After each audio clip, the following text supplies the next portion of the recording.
இன்னைக்கு நம்ம ஒரு அனிமே சீரிஸ் தான் பார்க்க போறோம். இந்த சீரிஸோட பேரு தி பிகினிங் ஆஃப்டர் தி எண்ட். இது பாத்தீங்கன்னா ஒரு ஆக்ஷன் ஃபேண்டசி மேஜிக்லாம் கலந்த ஒரு இசகாய் சீரிஸ் தான்.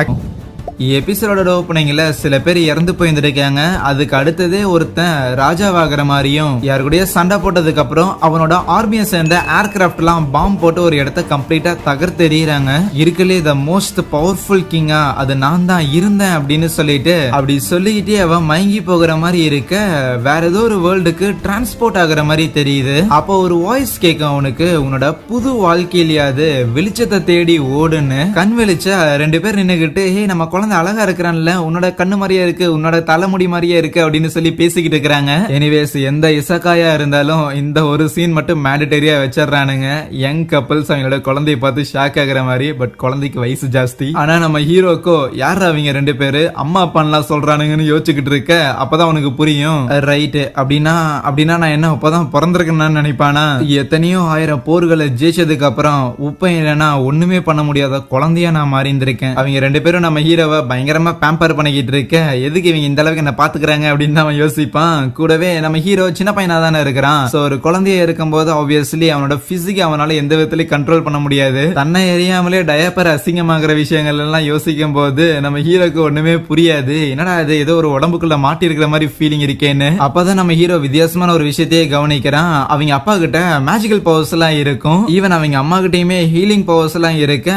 அந்த ஒரு மேஜிக்கல் பவர்ஸை வச்சுட்டு அவங்க அப்பா வேட்டையாடுற வேலையெல்லாம் பாத்துக்கிட்டு இருப்பாரா. அவரு கூட ஏதோ டீம் எல்லாம் கூட இருக்கும் போல. சோ வேட்டையாடி முடிச்சிட்டு திருப்பி வீட்டுக்கு வரும்போது அவளா நம்ம ஹீரோவும் அவங்க அம்மாவும் காத்திருப்பாங்களா. நம்ம ஹீரோவோட அப்பா வேட்டையாடுறதுக்காக கையில ஒரு கிளா மாதிரி ஒன்னு வியர் பண்ணியிருந்திருப்பாரா. சோ அது வந்து ஒரு வெப்பன் தான். ஒரு வெப்பன் ஒரு தனிநபர் வச்சிருக்கான் அப்படின்னா இந்த உலகத்துல அதிகமான பிரச்சனைகள் ஆபத்துகள் இருக்குங்கிறது நம்ம ஹீரோக்கு புரிய வருது. சோ கூடிய சீக்கிரம் நானும் என்னோட சக்திகளை இன்க்ரீஸ் பண்ணி ஆகணும்னு நினைப்பானா.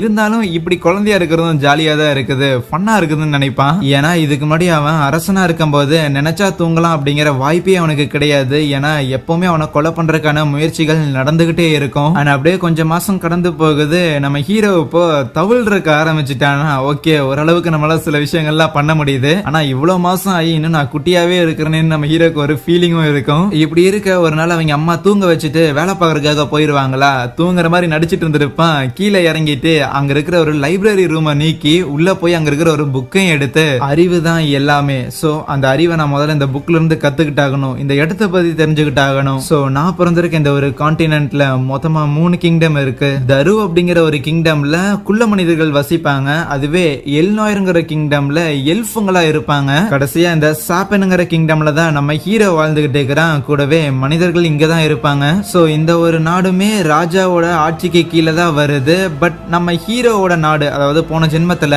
யாரு ராஜாவா இருப்பாங்க அப்படிங்கறத வந்து கான்கர் பண்ணுவாங்க மிலிட்டரி மூலமா. ஆனா இந்த உலகத்தை பொறுத்த வரைக்கும் யார் அவங்களோட வாரிசோ அவங்க தான் அடுத்த ராஜாவாவாங்க. நம்ம ஹீரோ போன ஜென்மத்துல இருந்த நாடுங்கிறது பயங்கரமான அட்வான்ஸ் ஆனது. பட் இருந்தாலும் உப்ப இருக்கிறத பார்த்தா செம பிரிமிட்டிவ், இன்னும் வளர்ந்துகிட்டு இருக்குது. இந்த புக்கை பார்த்தாலே தெரியுது. அதுக்கப்புறம் இந்த உலகத்துல இருக்கிற மேஜிக்கை பத்தி படிக்கும் போதுதான் 2 கான்செப்ட் இருக்குது, ஆகுமெண்டிங் கான்ஜூரிங்னு. ஆகுமெண்டிங்கிறது மேஜிக் மூலமா தன்னோட பிசிக்கல் பவர்ஸை இன்க்ரீஸ் பண்ணி டெஸ்ட்ராய் பண்ற மாதிரி. அதுவே கான்ஜூரிங் அப்படிங்கிறது தன்னோட பவர்ஸை யூஸ் பண்ணி சுத்தி இருக்கிற எல்லா விஷயங்களையும் கண்ட்ரோல் பண்றது. டீனேஜுக்கு மேல இந்த மாதிரியான பவர்ஸ் 100ல ஒருத்தருக்கு கிடைக்கும் அப்படிங்கறதெல்லாம் படிச்சதுக்கு அப்புறம், அது மட்டும் இல்லாம நம்மளோட கோரை ஃபோக்கஸ் பண்ற மூலமா தான் இந்த பவர்ஸ் எல்லாம் ஜெனரேட் ஆகுது. நான் இதுக்கு முன்னாடி வயசானவன் தான். சோ போன ஜென்மத்துல இருந்த நாலேஜ் எனக்கு பயன்படுமா அப்படின்னு யோசிச்சுக்கிட்டு மேஜிக் பிராக்டிஸ் பண்ண ட்ரை பண்ணுவானா. கரெக்டா உள்ள போந்து அவங்க அம்மா, ஆர்த்தர் இங்க என்ன பண்ற அப்படின்னு சொல்லி தூக்கிக்குவாங்க. ஐயோ மாட்டிக்கிட்டோம் அப்படின்னு பயப்பட, என்ன ஆர்த்தர் மறுபடியும் பேண்ட் அசிங்கப்படுத்திட்டியா அப்படின்னு சொல்லி கூட்டிட்டு போக, முதல்ல இந்த உடம்ப விட்டு வெளியே போய் ஆகணும், எனக்கு பவர்ஸ் வேணும்னு நினைப்பான். சோ அப்படியே ஒரு 2 வருஷம் ஆயிடுச்சு போல. அவங்க அம்மா ஒரு டைரி எழுதிக்கிட்டு இருப்பாங்க. என் பையன் பிறந்து 2 வருஷம் ஆச்சு, நல்லா தான் இருக்கிறான், இருந்தாலும் ஏன் சிரிக்க மாட்டேங்கிறான்னு.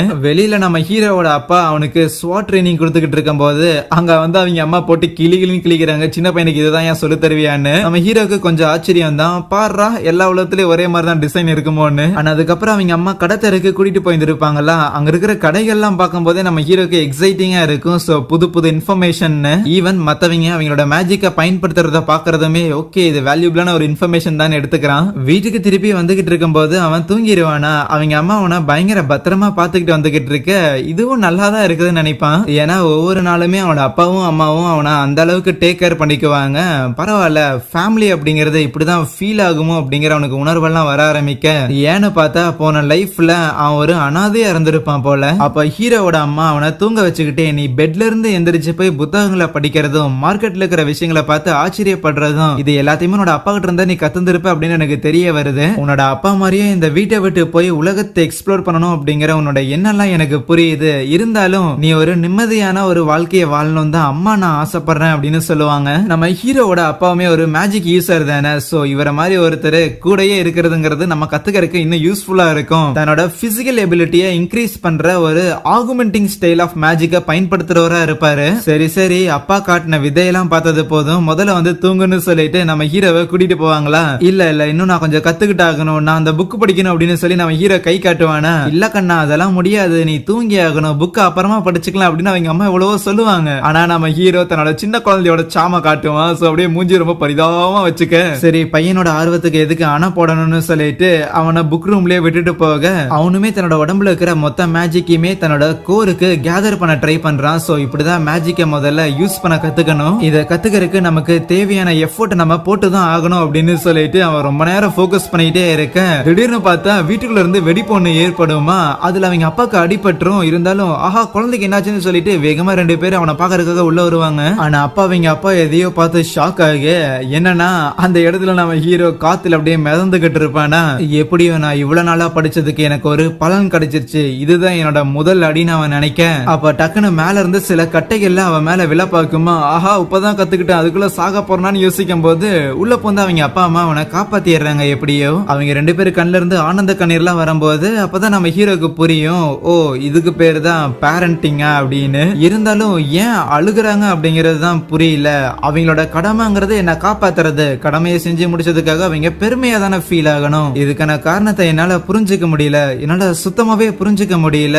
போன வாழ்க்கையிலயும் சரி, ஏன் இந்த வாழ்க்கையில நான் படிச்ச புத்தகங்கள் மூலமாவும் ஏன் என்னால புரிஞ்சுக்க முடியலன்னு சொல்லிட்டு டக்குன்னு நம்ம ஹீரோவும் பார்த்தா அம்மா அப்பா அப்படின்னு சொல்லி அழ ஆரம்பிக்க அங்க சீன் கட் பண்ணி கிர்மாடா மாதிரி எவனோ ஒருத்தனை காமிச்சு நம்ம ஹீரோ ராஜாவா இருக்கிற டைம்ல எவனோ ஒருத்தன் கொலை பண்ண பார்த்துருப்பான் போல. சோ அவனை புடிச்சு வச்சுக்கிட்டு அந்த கிங்டமோட கவுன்சில் இருக்கிற ஆளுங்க அவனுக்கு என்ன பனிஷ்மெண்ட் கொடுக்கலாம் அப்படின்னு ஒரு டிஸ்கஷன் பண்ணிக்கிட்டு இருப்பாங்க. அந்த விளக்கலால் இருக்கிறானுங்கள அவனுங்க தான் இவனுக்கு கேபிட்டல் பனிஷ்மெண்ட் தரக்கு பதிலா இவனையும் இவனோட குடும்பத்தையும் அவனோட சொந்த ஊருக்கே அமுச்சுட்டுலாம் அப்படின்னு முடிவெடுப்பாங்களா. அதுக்கு அந்த கொலைகாரன் கிடையாது, நான் ராஜாவை கொலை பண்ண முயற்சி பண்ணது என்னமோ உண்மைதான், அதுக்காக எதுக்கு என்னோட குழந்தையும் என்னோட ஒய்ஃபையும் தண்டிக்கிறீங்க, திருப்பி எங்களோட ஊருக்கே எங்களை கொண்டு போய் விடுறதுங்கிறது சாவோடமே கொடுமையானது.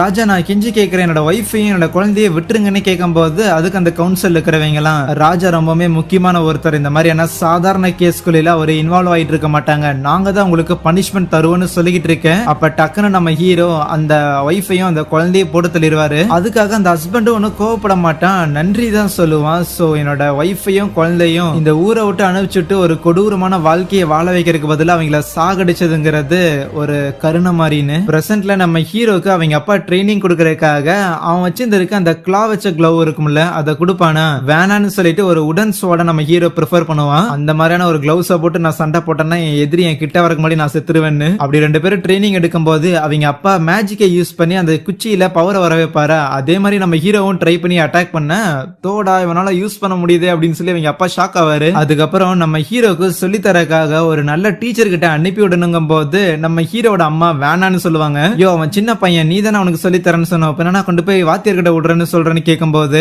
இல்ல நானே சொல்லி தரேன்னு தான் சொன்னேன், ஆனா அவன் 4 வயசு தான் ஆச்சு, அதுக்குள்ள அவனால மேஜிக்லாம் பயன்படுத்த முடியுது, அவனுக்கு நேச்சுரலாவே டேலண்ட் இருக்குது, அந்த டேலண்ட்டை வளர்க்கணும் அப்படின்னா ஒரு நல்ல ஒரு வாத்தியர்கிட்ட கொண்டு போய் விடணும்னு சொல்ல, இல்ல அதால என்னால விட முடியாது, என் பையனுக்கு 4 வயசு தான் ஆச்சு, விட முடியாது, உனக்கு தான் அவன் மேல பாசமே இல்லைன்னு சொல்ல, எனக்கு பாசம்லாம் இருக்குதுதான், இருந்தாலும் அவனோட நல்லதுக்காக தான் இதெல்லாம் பண்றேன்னு சொல்றேன், எனக்கு மட்டும் அவனை பிரிஞ்சு கொண்டு போய் விடணும்னு என்ன ஆசையா அப்படின்னு சொல்லி 2 பேரும் சண்டை போட்டுக்கிட்டு இருப்பாங்களா. இதை கவனிச்சு நம்ம ஹீரோ 2 பேரும் பேரும் அடிச்சுக்கிறாங்க. ஆனா கொண்டு போய் விட போறது என்ன, என்கிட்ட ஒப்பீனியன் கேட்க மாட்டேங்கிறானுங்க. வேணும்னா நீங்க 2 பேரும் என் கூடயே வாங்கல அப்படின்னு நம்ம ஹீரோ சொல்ல, ஆஹா இந்த ஐடியா சூப்பரா இருக்கே. சோ இப்படி ஒரு சுமூகமான பதில நம்ம குழந்தை கொண்டு வந்திருக்க, நம்ம குழந்தை பயங்கர ஜீனியஸ் அப்படின்னு அவங்க 2 பேருக்கு பூரிச்சு போயிரும். ஆனா அதுக்கப்புறம் இவங்க 3 பேர் இங்க இருந்து கூட்டிட்டு போறதுக்காக ட்வின் ஹார்ன் பார்ட்டி அப்படின்னு சொல்லி ஒரு பார்ட்டில இருந்து ஆளுங்களா வருவாங்களாம். அதோட லீடர், ஹாய் குட்டி பையா, கண்டிப்பா உனக்கு என்ன ஞாபகம் இருக்காதுன்னு நினைக்கிறேன், ஆனா நீ சின்ன பையனா இருக்கும்போது வந்து நான் பாத்திருக்கேன்னு சொல்லுவானா. இல்ல எனக்கு ஞாபகம் இருக்குது, அன்னைக்கு வீடு உடைஞ்சு போனப்ப வீடை சரி பண்றதுக்கு இவங்க தான் வந்தாங்க. அந்த லீடர் பேரு ஆடம், அதுக்கப்புறம் இன்னொரு பொண்ணு இருப்பா, அவ பேரு ஏஞ்சலா, அதுக்கப்புறம் வாக்கர் அப்படிங்கிற ஒருத்தன், தென் ஜாஸ்மின்ங்கிற ஒரு பொண்ணும், கடைசி ஆர்ச்சர் வச்சிருந்திருக்கால அவ பேரு ஹெலன். சோ இதுக்கு முன்னாடி நம்ம ஹீரோவோட அப்பாவும் அம்மாவும் இந்த ஒரு பார்ட்டியில தான் இருந்திருப்பாங்க.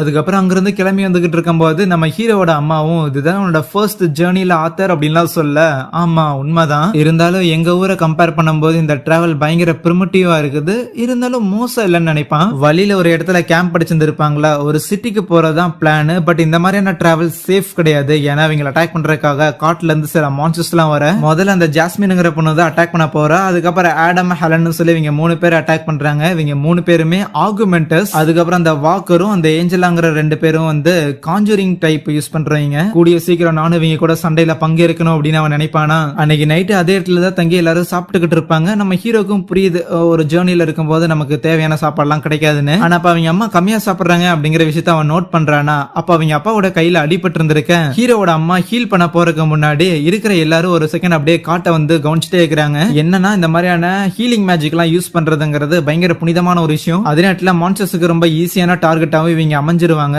அந்த ஒரு காரணத்துக்காக தான் அவங்க தனியா ஒரு வீட்ல இருந்தாங்க அப்படின்லாம் நம்ம ஹீரோ சொல்லிட்டு இருப்பானா. அப்ப ஆடம் இருக்கிறான்ல, அவன் நம்ம ஹீரோக்கு சில விதையெல்லாம் காட்டுறேன்னு நம்ம ஹீரோவை சண்டைக்காக கூப்பிட எல்லாருக்கும் அந்த ஒரு பயம் இருக்கும். இருந்தாலும் யாரும் ஆடம் ஸ்டாப் பண்ணல. சரி எந்த அளவுக்கு இம்ப்ரூவ் ஆயிருக்கும்னு பாக்கலான்னு அவன் ஆடம் கூட சண்டை போட போக, தோடா 4 வயசு பையனால என்ன இவ்வளவு மேஜிக் யூஸ் பண்ண முடியுதுன்னு ஆடமுக்கு ஷாக்கு தான். இருந்தாலும் ஆடம் அவனோட ஸ்பியரை வச்சு அட்டாக் பண்ண ஹீரோக்கு தான் பிசிக்கலி பவர் இருக்காதுல, அதனால அப்படியே காத்துல தூக்கி எறியப்பட அடிப்படாத மாதிரி நம்ம ஹீரோவை காப்பாத்திடுறாங்க. இருந்தாலும் எல்லாரும் ஆடாம திட்டுறாங்க, டே சின்ன பையன் கூட என்னோட அப்படி சண்டை போடுறேன்னு. அப்ப அந்த ஜாஸ்மின்ங்கிற பொண்ணு இருக்கிறால, அவன் நம்ம ஹீரோ கிட்ட வந்துட்டு, அம்மா நீ அதை எப்படி பண்ணுன எனக்கு சொல்லி கொடுன்னு கேட்பாளா. சோ அதுக்கப்புறம் அடுத்த நாள்ல இருந்து அவங்களோட ஜேர்னி திருப்பி ஆரம்பிக்குது. அந்த ஜேர்னில பார்த்தா நம்ம ஹீரோக்கு எல்லாருமே அவங்களுக்கு என்ன தெரியுமோ அது எல்லாத்தையுமே சொல்லி கொடுக்க ஆரம்பிக்கிறாங்க. அடிஷனலா நம்ம ஹீரோவால கொஞ்சம் ஸ்பீடா மூவ் ஆக முடியுமா, அந்த ட்ரிக்கை எனக்கு சொல்லி கொடுன்னு சொல்லி ஜாஸ்மினும் கத்துக்கிட்டு இருக்கிறாளாம். இதே மாதிரியான நிறைய விஷயங்கள் நம்ம ஹீரோவும் கத்துக்க அவனுக்கும் எல்லாரும் சொல்லி தர.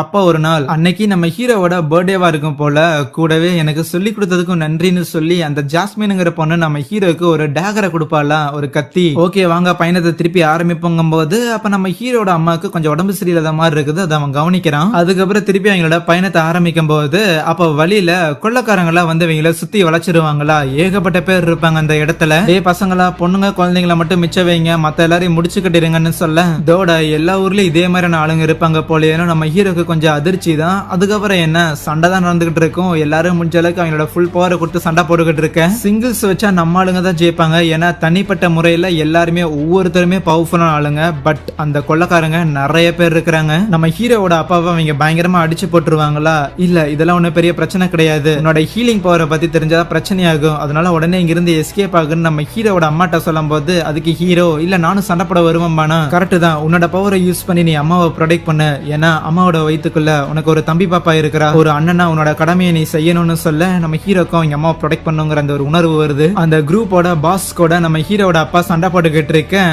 அதுவே அவங்க அம்மாவை அங்கிருந்து கூட்டிட்டு போகும்போது ஹெல்ப் பண்றதுக்காக மத்த எல்லாருமே வழியில வர கொள்ளக்காரங்களை அட்டாக் பண்ணிட்டு இருக்கிறாங்களா. சோ இது வரைக்கும் நான் ஏகப்பட்ட உயிர்களை என் கையாலே எடுத்து வந்திருக்கேன். ஆனா இப்போ நான் என்னோட உயிருக்கு பயந்து ஓடிக்கிட்டு இருக்கிறேன்னு சொல்லிட்டு அவங்க அம்மா கூட்டிட்டு போகும்போது அப்ப மேல இருந்து எவனோ ஒருத்தன் மேஜிக்கை பயன்படுத்தி அவங்க அம்மாவை அட்டாக் பண்ண பார்க்க அவங்க அம்மாவை தள்ளி விட்டு அதுல நம்ம ஹீரோ மாட்டிக்கிறான். ஆனா அவ்வளோ ஈஸியா சாக மாட்டான்டான்னு அவன் கீழே விழுகிறதுக்கு முன்னாடி அவன் கையில வச்சிருந்த டேகர்ல ஏதோ த்ரெட் மாதிரி இருக்கும் போல. சோ அது அந்த மேஜோட கால்ல சுத்தி கீழே இழுக்கும் போது அவனு கீழே விழுக போயிடுறான். இருக்கிறவங்களும் காப்பாத்த ட்ரை பண்றாங்க, பட் ரீச் அவுட் பண்ண முடியல. இந்த உணர்வு எனக்கு ரொம்பவுமே வித்தியாசமா இருக்கு. என் கைகள்ல எதுவுமே இல்ல, இருந்திருந்தும் என் மனசு முழுசு நிறைஞ்ச மாதிரி இருக்கு. இறுதியா எனக்கு புரிய வந்துருச்சுன்னு நினைக்கிறேன். அந்த ஆள் ஏன் அன்னைக்கு அவனோட ஒய்ஃபையும் அவனோட குழந்தைக்காகவும் தன்னோட உயிரை தியாகம் பண்றதுக்கு தயாரா இருந்தானோ, அடுத்தவங்களுக்காக ஏன் ஒருத்தன் கண்ணீர் சிந்தனும், தன்னோட ஃபேமிலியை சேர்ந்த ஒருத்தரை ஏன் ஒருத்தன் ப்ரொடெக்ட் பண்ணணும்னு நினைக்கணும், அந்த மாதிரி அவங்களோட குடும்பத்தை அவங்களால காப்பாற்ற முடியலனா அவங்க ஏன் குற்ற உணர்ச்சியோட இருக்கிறாங்கன்னு.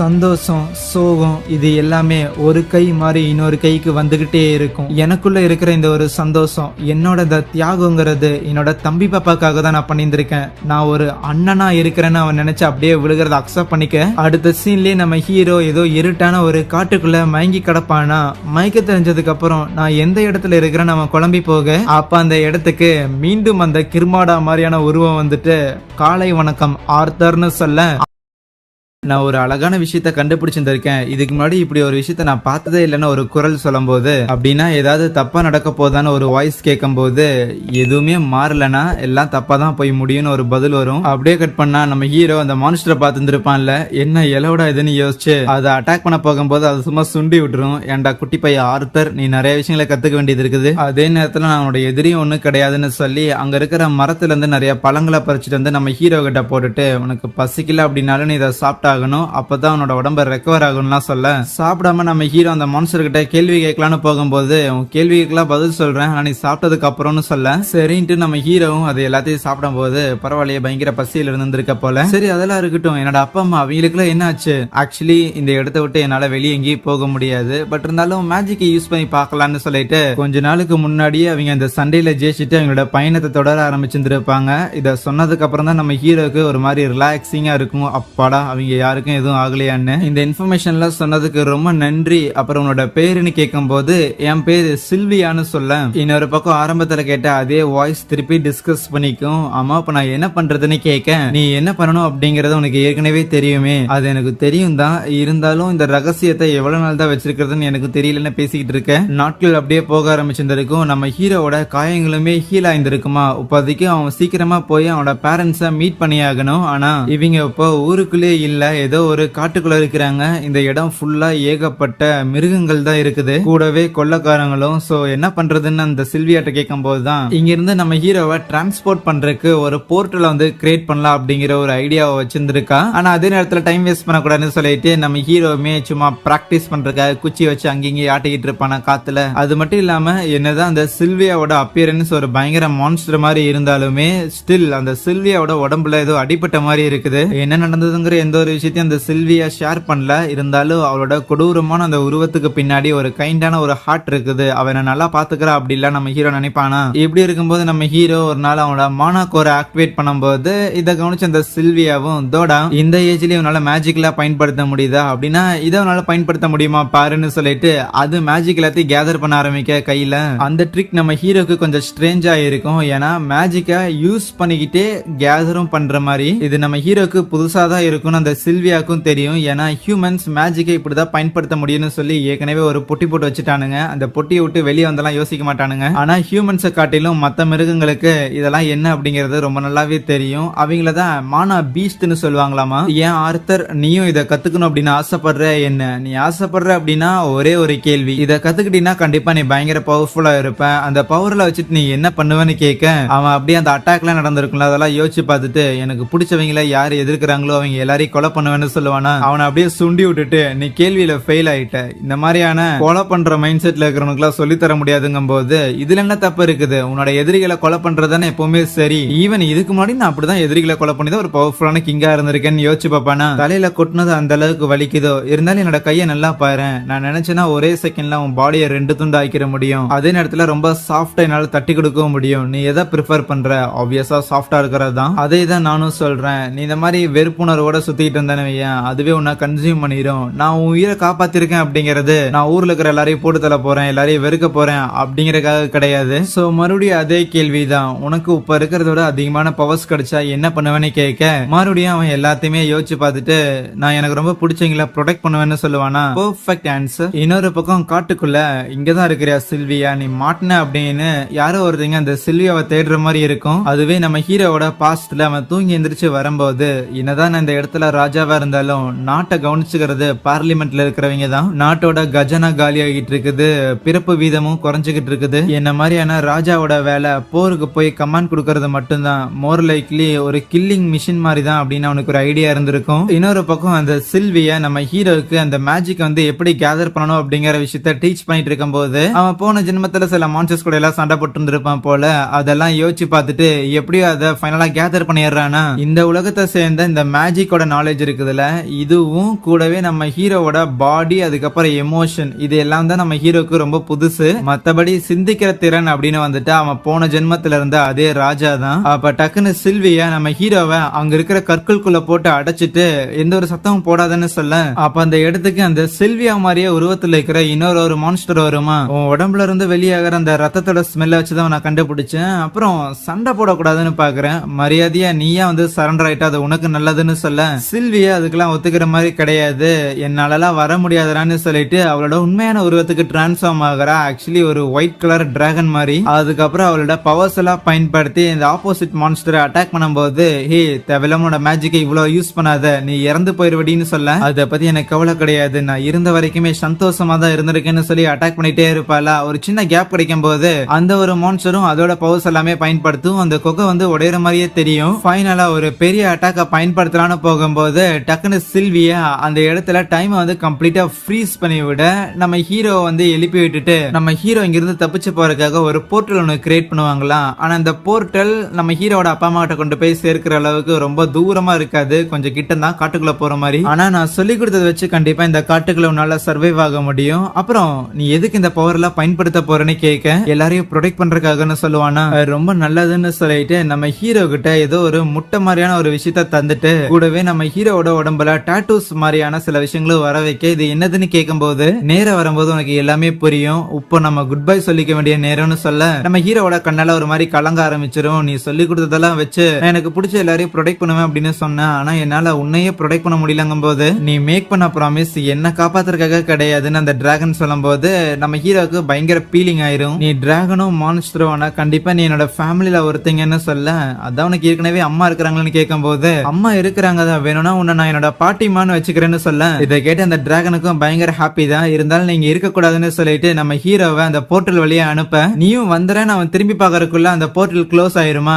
அடுத்தது அந்த ஒரு மான்ஸ்டர் என்ன சாக தயாராயிட்டியான்னு அதை அடிச்சு போட்டுட்டு, ஒரு அடியில சாகர ஆள்ல நீ கிடையாது, என்ன அதுக்குள்ள விழுந்துட்டேன்னு அந்த மான்ஸ்டர் கிட்ட வர, சும்மா நடிச்சுட்டான்னு சொல்லிட்டு அவளோட பீமை பயங்கரமா பயன்படுத்தி அந்த இடத்துல செம டேமேஜ் ஏற்படுத்துறான். மறுபடியும் ஆரம்பத்துல காமிச்ச அந்த ரெண்டு குரல்கள் பேசிக்குது, இது போதுமானதுன்னு கேட்க, இதெல்லாம் போதுமானதுதான், இதுக்கு மேல மத்ததெல்லாம் நானே பாத்துக்கிறேன்னு சொல்ல, இங்க நம்ம ஹீரோ அந்த போர்ட்டலுக்குள்ள அப்படி மிதந்துகிட்டு இருப்பானா. அப்ப அந்த சில்வியாவோட வாய்ஸ் தான் கேட்கும், நான் என்ன சொன்னேன் அப்படிங்கறது உனக்கு எல்லாம் ஞாபகம் இருக்கான்னு கேட்கும் போது, எனக்கு எல்லாம் ஞாபகம் இருக்கு, ஆனா இருந்தாலும் ஒரு மாதிரி சோகமா இருக்குன்னு சொல்ல, உலகமே சோகத்தாலதான் நிறைஞ்சிருக்குது, அதனாலதான் இந்த உலகத்தை நீ சந்தோஷமான ஒரு இடமா மாத்தியாகணும், இல்ல என்னால அதை பண்ண முடியாதுன்னு அவன் சொல்லும் போது, மேபி உப்பு உன்னால பண்ண முடியாம இருக்கலாம், ஆனா நேரம் ஆக ஆக உன்னால பண்ண முடியும் அப்படிங்கிற அந்த நம்பிக்கை எனக்கு இருக்குது. அதே நேரத்துல நீ ஏற்கனவே ஒரு ஸ்ட்ராங்கஸ்டான ஒரு கிங்கா இருந்திருக்க, சோ இந்த மாதிரியான வெறுப்புணர்வுகளும் இந்த மாதிரியான சோகங்களும் உன்னை டேக் ஓவர் பண்ண விட்டுறாதன்னு சொல்ல, என்னோட பிளாஷ்பேக் இவளுக்கு தெரியுமான்னு நம்ம ஹீரோக்கு கொஞ்சம் ஷாக்கு தான். கட் பண்ணா ஒரு காட்டுக்குள்ள கண் விழிக்கிறான், அந்த முட்டையை எடுத்து பையில வச்சுட்டு அவனோட பயணத்துக்கு தயாராக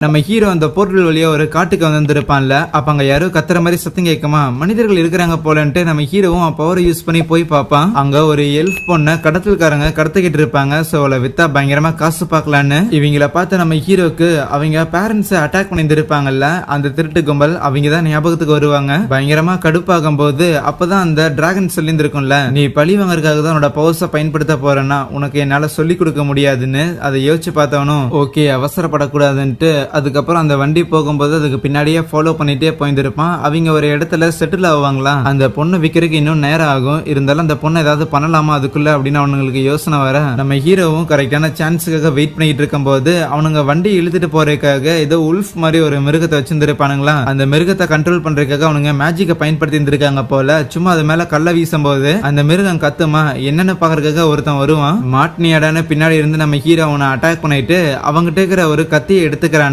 என்ன போனவன் இன்னும் காணான்னு இன்னொருத்த பின்னாடியே வரும்போது ஒளிஞ்சிருந்த நம்ம ஹீரோ அவனோட கழுத்துல வெட்டிடுறான். சத்தம் கேட்டு இன்னொருத்தனும் வர அவனோட காலில் நம்ம ஹீரோ அட்டாக் பண்ணும்போது அந்த வண்டிக்குள்ள இருந்த ஒருத்தன் வருவானா, அவன் நம்ம ஹீரோவை பார்த்துட்டு தோட சின்ன பையனா இருந்துட்டு மேஜிக்லாம் பயன்படுத்துறியோ, அப்ப கண்டிப்பா உன்னை வித்தாலுமே அதிகமா காசு கிடைக்கும்னு நம்ம ஹீரோவை அவன் பிடிக்கிறதுக்காக ட்ரை பண்ணுவான். ஜாஸ்மின் கொடுத்து அந்த கத்தியை வச்சு அட்டாக் பண்றதுக்காக ட்ரை பண்ணுவான். அந்த ஆள் பயங்கர ஸ்பீடா இருக்க நம்ம ஹீரோவை வச்சு ஒரு உதச்சிட்டு அதுக்கப்புறம் காலை பிடிச்சி தூக்கி மாட்டிக்கிட்டியாடா அப்படின்னு சொல்லும் போது டக்குன்னு டக்குன்னு நம்ம ஹீரோ அவன் மேல நெருப்பை பயன்படுத்தி விட்டுருவானா. கோவத்துல என்னடா உன்னை உயிரோட பிடிச்சிட்டு போகலான்னு பார்த்தா விட மாட்ட போல, அட்லீஸ்ட் உன்னை சாகடிச்சது போவான்டா அப்படின்னு அவன் கத்திக்கிட்டு இருக்கும்போது இந்த கேப்ல கத்தியை பயன்படுத்தி அவனோட தலையிலேயே அட்டாக் பண்ணி அதே இடத்துல அவன் கதையை முடிக்கிறான். அதுக்கப்புறம் அந்த காலில் ஒருத்தனை வெட்டி இருந்திருப்பான்ல, அவனையும் முடிச்சுக்கிட்டலான்னு போகும்போது ப்ளீஸ் ப்ளீஸ் என்ன விட்டுரு அப்படின்னு அவன் கெஞ்சி கேட்பானா. அதே மாதிரி தான் அந்த குழந்தையும் கிடைச்சு விட்டீங்களாடான்னு அவனையும் முடிச்சிருவான். அதுக்கப்புறம் போயிட்டு அந்த எல்ஃப் பொண்ணை நம்ம ஹீரோ ரெஸ்கியூ பண்ணிட்டு கூட்டிட்டு வரும்போது நம்ம ஹீரோட கையில அடிபட்டு இருக்கிறத பார்த்துட்டு அவ ஷாக் ஆக, ஓ ஆமா இல்ல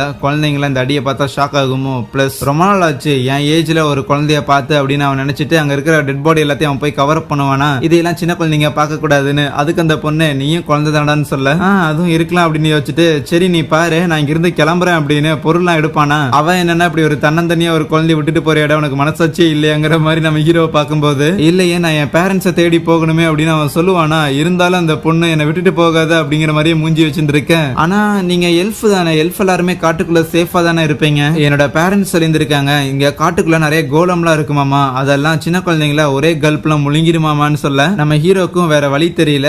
சரி ஆர் அட்லீஸ்ட் எப்படி இவனுங்கிட்ட நீ மாட்டினேன்னு கேட்கும் போது, நான் பூச்சி ஒன்னு துரத்திட்டு வந்தேன்னா அப்படி மாட்டிக்கிட்டேன்னு சொல்லுவான். பூச்சியை துரத்திட்டு வந்து மாட்டிக்கிட்டா அப்படிங்கறதெல்லாம் ஏத்துக்கிற மாதிரியான ஒரு காரணமாவே இல்ல. இருந்தாலும் இந்த மாதிரி சின்ன புள்ளத்தனமான விஷயங்களை தான் சின்ன பிள்ளைங்களா பண்ணணும்னு நினைக்கிறேன். ஈவன் நம்ம ஹீரோ அவனோட சைல்ட்ஹுட் நினைச்சு பார்ப்பானா ஏதோ ஜெயில இருக்கிற மாதிரி இருக்கும். சோ அதனால நம்ம ஹீரோ அவனோட வீட்டை நோக்கி போற வழிக்கு ஆப்போசிட்டா தான் அந்த பொண்ணோட வீடு இருக்கு போல, அங்க போகலாம் அப்படின்னு முடிவு எடுத்துருவானா. அப்ப அந்த வண்டி இழுத்துட்டு போறதுக்காக சில உல்ஃப் மாதிரியான மிருகங்களை கட்டி வச்சிருப்பாங்கல்ல, அதை பார்த்து அந்த எல்ஃபும் அதை நம்ம ரிலீஸ் பண்ணிடுவான். ஏன்னா அந்த வண்டியோட அதை கட்டி வச்சிருந்தா கண்டிப்பா அதெல்லாம் இறந்து போயிரும்னு சொல்லிட்டு அதோட கழுத்துல இருந்த மேஜிக்கல் காலர்ஸ் எல்லாத்தையும் கழட்டும் போது அது அமைதியா காட்டுக்குள்ள போயிடும். பரவாயில்ல சேஃப்னு சொல்லி அதுக்கப்புறம் அங்கிருந்து நடந்து வந்துகிட்டு இருப்பாங்களா. சோ அப்போ ஒரு இடத்துல உட்காந்துட்டு சமைச்சு சாப்பிட்டு இருக்கும் போது அவ பேரு டெசியான்னு நம்ம ஹீரோ வந்து தான் பேர் ஆர்த்தர்னு எக்ஸ்சேஞ்ச் பண்ணிக்கிறாங்க. அப்புறம் உனக்கு பசிக்கல அப்படின்னாலும் நீ இப்ப சாப்பிட்டாகணும், ஏன்னா நம்ம ரொம்ப தூரம் நடக்க போறோம் அப்படின்னு ஹீரோ சொல்லும் போது அந்த டிராகன் இதே விஷயத்த நம்ம ஹீரோ கிட்ட சொல்லியிருந்திருக்கும்ல, அதையெல்லாம் யோசிச்சு பார்த்துட்டு என்ன நான் அந்த கிளைய மாதிரியே பேசுறேன்னு நினைப்பான். கூடவே இந்த சாப்பாடு நல்லா இல்ல நான் ஸ்வீட் ஏதாவது சாப்பிடணும்னு நினைக்கிறேன்னு அந்த டெசியா சொல்லுவாளாம். அவளை பார்க்கும்போது நம்ம ஹீரோ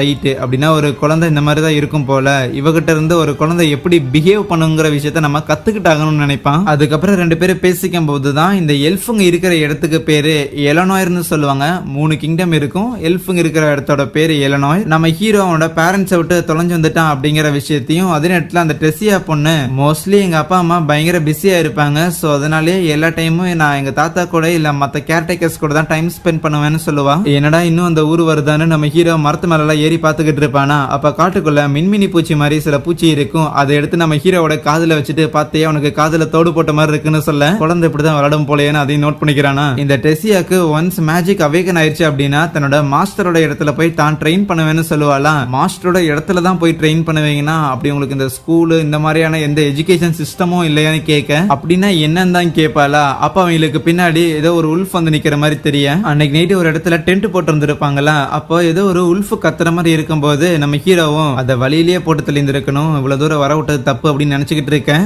அந்த டெசியா பொண்ணுக்கு கேம்புக்குள்ள தனியத்துவம் இருக்கு, பயமா இருக்குது. நம்ம ஹீரோ கிட்ட இங்க பாரு நீ வந்து கேம்புக்கு வெளியே நின்றுட்டு இருந்தேன்னு வையேன், ஏதோ ஒரு மிருகம் உன்னை பார்த்துட்டு இங்க பாரு சின்ன குழந்தை தனியா இருக்குன்னு சொல்லி அட்டாக் பண்றதுக்காக வரும், அதனால நீயும் உள்ள வந்துட்டு அப்படின்னா எந்த மிருகம் உன்னை பார்க்காது சேஃபா இருக்குன்னு சொல்ல நம்ம ஹீரோ கண்டுபிடிச்சிடறான் என்ன உனக்கு பெயினா பயமானு. அதுக்கப்புறம் ரெண்டு பேரும் உள்ள இருக்கும்போது அப்ப டெசியா கேப்பா நீயும் மனுஷன் தான் அப்படின்னா உங்க மனுஷங்க அப்படின்னாலே ஒரு மாதிரியான ஆளுங்களாமா, நீங்க எல்லாருமே ஏகப்பட்ட ஒய்ஃப் எல்லாம் வச்சுக்குவீங்களாமான்னு கேட்கும்போது இந்த இன்ஃபர்மேஷன் அவனுக்கு யாரு சொல்றதுன்னு ஹீரோக்கு ஷாக்கு தான். ஆனா அதே நேரத்துல மனுஷங்க மட்டும் கிடையாது, கண்டிப்பா உங்க எல்ஃப் குரூப்லயே அந்த மாதிரி ஆளுங்களா இருப்பாங்க. ஆனா அதே நேரத்துல மனுஷங்க அப்படின்னா இருக்கிற எல்லாரும் அதே மாதிரி பண்ணிட்டு இருக்க மாட்டாங்க, பணக்கார பாய்ஸ் எல்லாம் இருப்பானுங்களே அவனுங்க தான் இந்த மாதிரியான சேட்டைங்க பண்ணுவாங்கன்னு சொல்லிட்டு இருக்கும் போதே டெசியா அங்க தூங்கிடுவாளாம். தூங்குற டெசியாவை பார்த்து நம்ம ஹீரோவும் ஓகே ஒரு சின்ன தங்கச்சி இருந்தா அது இப்படிதான் ஃபீல் ஆகும் போலேன்னு நினைப்பான். அதுக்கப்புறம் மறுபடியும் அவங்களோட டிராவல கன்டினியூ பண்ணிட்டு இருப்பாங்களா.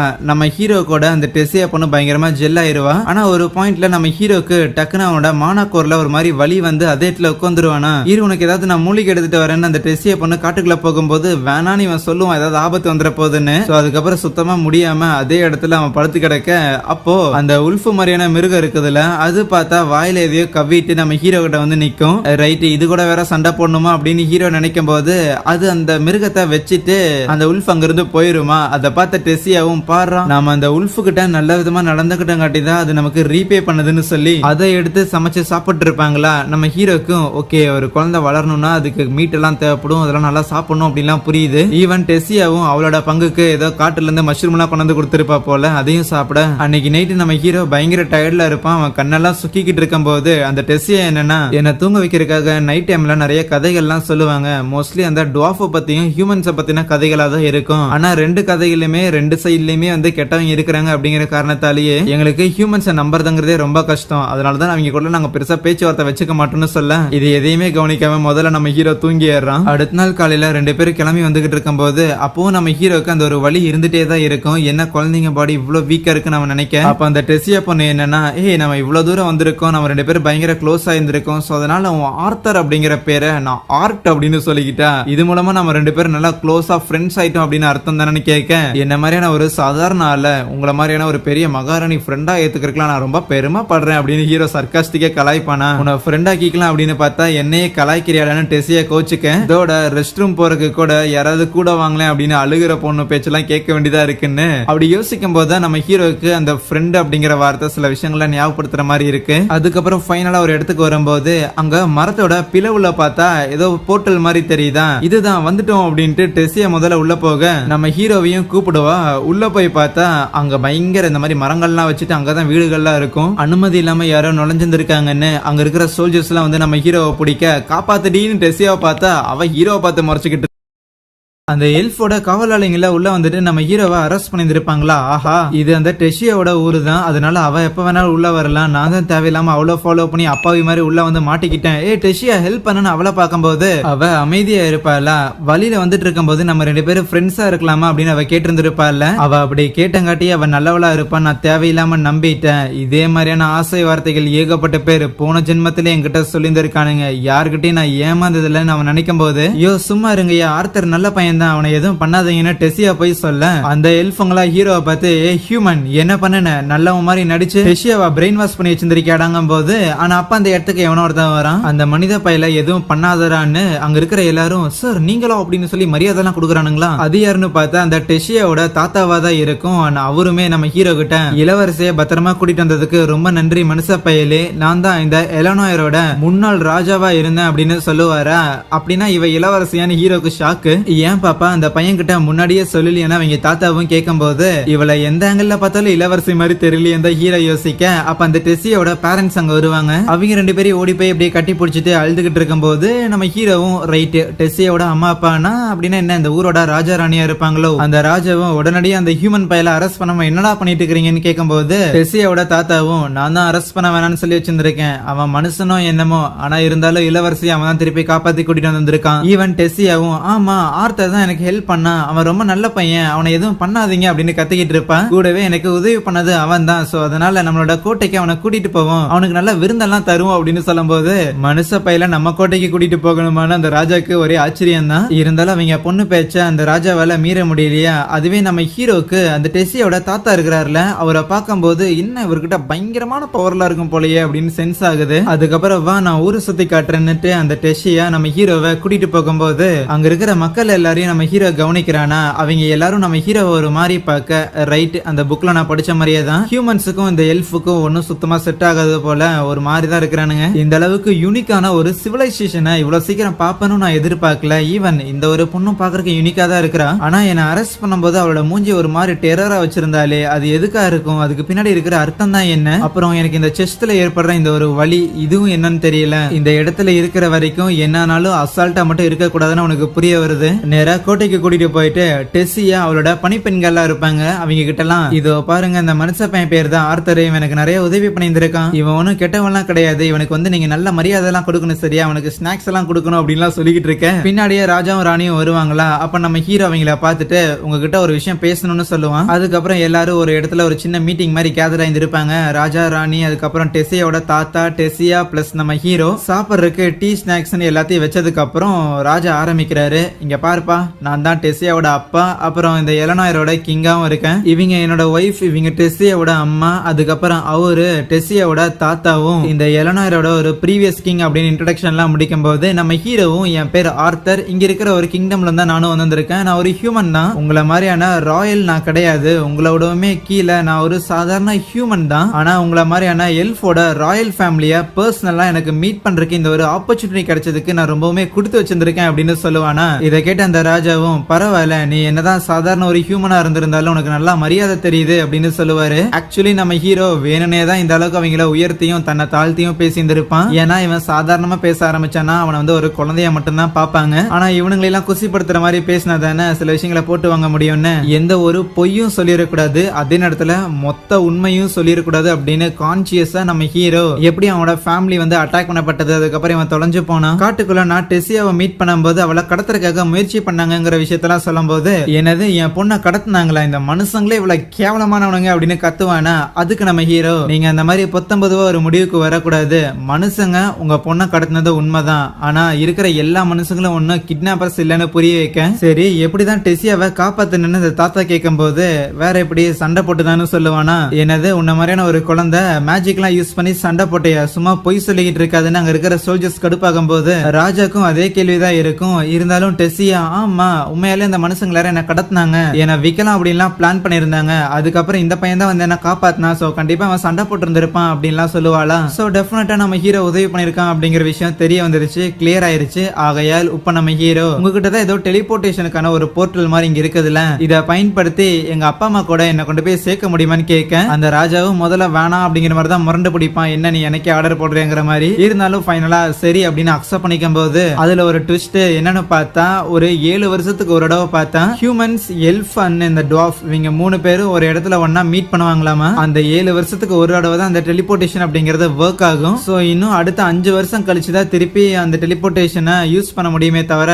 இப்ப அதை பயன்படுத்த முடியாது. ஆனா உன்னை இதே இடத்துல வச்சுக்கவும் கூடாதுங்கிற காரணத்துக்காக இங்க இருக்கிற சோல்ஜர்ஸை வச்சு உன்னை வேணும்னா உன்னோட ஊருக்கு நாங்க டிரான்ஸ்போர்ட் பண்றோம் அப்படின்னு நம்ம ஹீரோக்கு வாக்கு கொடுக்க ஹீரோக்கு ஹாப்பி தான். இருந்தாலும் அவனோட அந்த மானக்கோர்ல அந்த பெயின் இருந்துகிட்டே இருக்கும். அன்னைக்கு நைட்டு அங்கதான் ஸ்டே பண்ணிருப்பானா, இருந்தாலும் அந்த வலி இருந்துகிட்டே இருக்க. அதுக்கப்புறம் வெளியே வந்துட்டு கொஞ்சம் ஃப்ரெஷ் ஏர்லாம் இன்ஹேல் பண்ண அப்பதான் கொஞ்சம் ரிலாக்ஸா இருக்குன்னு ஃபீல் பண்ணுவானா. அந்த இடத்துல ராஜாவும் ராணியும் அந்த டெஸ்ஸியா கூட ஜாலியா விளையாண்டுட்டு இருக்கும் போது இந்த விஷயம் நம்ம ஹீரோக்கு அவனோட அப்பா அம்மாவை ஞாபகப்படுத்தும். அவங்க 2 பேரும் என்ன பண்ணிட்டு இருப்பாங்கன்னு தெரியலையே. அந்த ஒரு அட்டாக் அப்புறம் மேபி அவங்க என்ன மிஸ் பண்ணி பயங்கர சோகத்துல இருப்பாங்களோ, என்னாலதான் தேவையில்லாம அவங்க சோகமா இருப்பாங்கன்னு அந்த விஷயம் எல்லாம் நம்ம ஹீரோவை சோகமாக்க ஓய் ஆர்த்தர் பையா இங்க நான் தனியா பண்ணிட்டு இருக்கிறேன்னு அந்த டெஸ்ஸி அந்த இடத்துக்கு வருவாளா. அப்படியே சும்மா பேசும்போதுதான் நான் கண்டிப்பா திருப்பி போய் ஆகணும், ஆனா நான் திருப்பி போனதுக்கு அப்புறம் நான் தேவையில்லாம அவங்கள சோகமாக்கிட்டேன்ல, அதனால மேபி என்ன பார்த்து அவங்க சந்தோஷமா இருப்பாங்களா இல்லையான்னு ஒரு கேள்வி இருக்குன்னு சொல்ல அவனோட மைண்ட்ல அவனே சொல்லிக்குவான், நான் என்னோட ஃபேமிலியை கூட ப்ரொடெக்ட் பண்ண முடியாத அளவுக்கு இன்கேப்பபிளா இருக்கிறேன்னு. அவ டக்குன்னு ஹீரோவோட கண்ணத்தை பிடிச்சி நசுக்கிட்டு எதுக்கு இந்த மாதிரிலாம் யோசிச்சுட்டு இருக்கிற, கண்டிப்பா உன்னோட பேரண்ட்ஸ் உன்னை பார்க்கலன்னு சொல்லி பயங்கர சோகத்துலதான் இருப்பாங்க,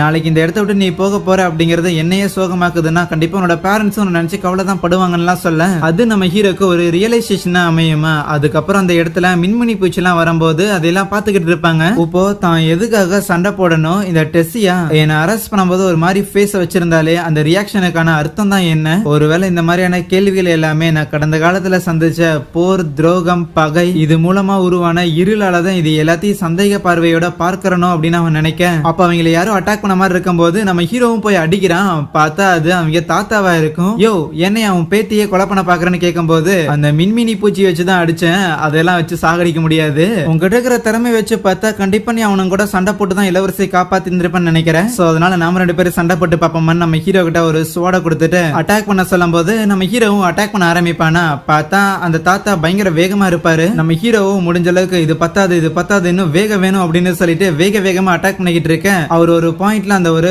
உடன் சோட உடைச்சு விட்டுருவாரா. இருந்தாலும் பரவாயில்லன்னு நம்ம ஹீரோ அவனோட மேஜிக்கை பயன்படுத்தி அவரை அட்டாக் பண்ண கடந்த காலத்துல நம்ம ஹீரோ ட்ரைனிங்காக சில மிருகங்க கூட எல்லாம் சண்டை போட்டு இருந்திருப்பான் போல. சோ அந்த ஒரு உணர்வு அவனுக்கு வர ஆரம்பிக்கும். ஆனா அந்த சண்டையோட இறுதியில அவரோட தலையில போய் நம்ம ஹீரோ ஒரு கொட்டு வச்சிருவானா. அவருமே பரவாயில்ல செமையா சண்டை போட்ட 2வது ரவுண்டுக்கு போவோமான்னு சொல்லி அவர் இன்னும் கொஞ்சம் சீரியஸ் ஆகும் போது பின்னாடி அந்த டெஸ்ஸியா போது நிறுத்துங்க அப்படின்னு சொல்லிட்டு அந்த சண்டையை நிறுத்திடுறாளா. அவரு நம்ம ஹீரோ கிட்ட தம்பி உன்கிட்ட நிறைய பொட்டன்ஷியல் இருக்குது, வேணும்னா நீ என்னோட ஒரு அப்ரெண்டிஸா வந்து சேர்ந்துக்கிறியான்னு கேட்க இல்ல நான் வீட்டுக்கு போகணும் எங்க அப்பா அம்மா நினைச்சு கவலைப்படுவாங்கன்னு சொல்லுவானா. அப்படின்னா ஓகே நீ இங்க நல்லாதான் இருக்கிறங்கிற விஷயத்த ஒரு மெசேஜ் அவங்க அப்பா கிட்ட சொல்லிடுவான். போயிருவோம். அப்புறம் உங்ககிட்ட ஏதோ பீஸ்டோட வில் இருக்கிற மாதிரி தெரியுது, அதுதான் உன்னோட நெஞ்சில அந்த மாதிரியான ஒரு வலியை ஏற்படுத்துது. இப்ப என்னோட அப்ரண்டிஸா நீ சேர மாட்டே அப்படின்னா இங்க நீ சாக போறன்னு சொல்ல நம்ம ஹீரோக்கு அவனோட செஸ்ட்ல இருக்கிற அந்த ஒரு பெயின் அதிகமா இருக்கிற மாதிரி இருக்கேன். அப்ப சடனா அவனோட உடம்புல இருந்து ஏதோ ஒரு மான்ஸ்டர் வெளியே வர மாதிரி தெரியுமா? அதை கவனிச்சு நம்ம ஹீரோவும் இது என்ன என்னோட பதட்டத்தோட ஏதாவது உருவமா இல்லனா என் பொறுப்புகள் என்னையே விழுங்க பாக்குதா அப்படின்னு அவன் நினைக்கும் போது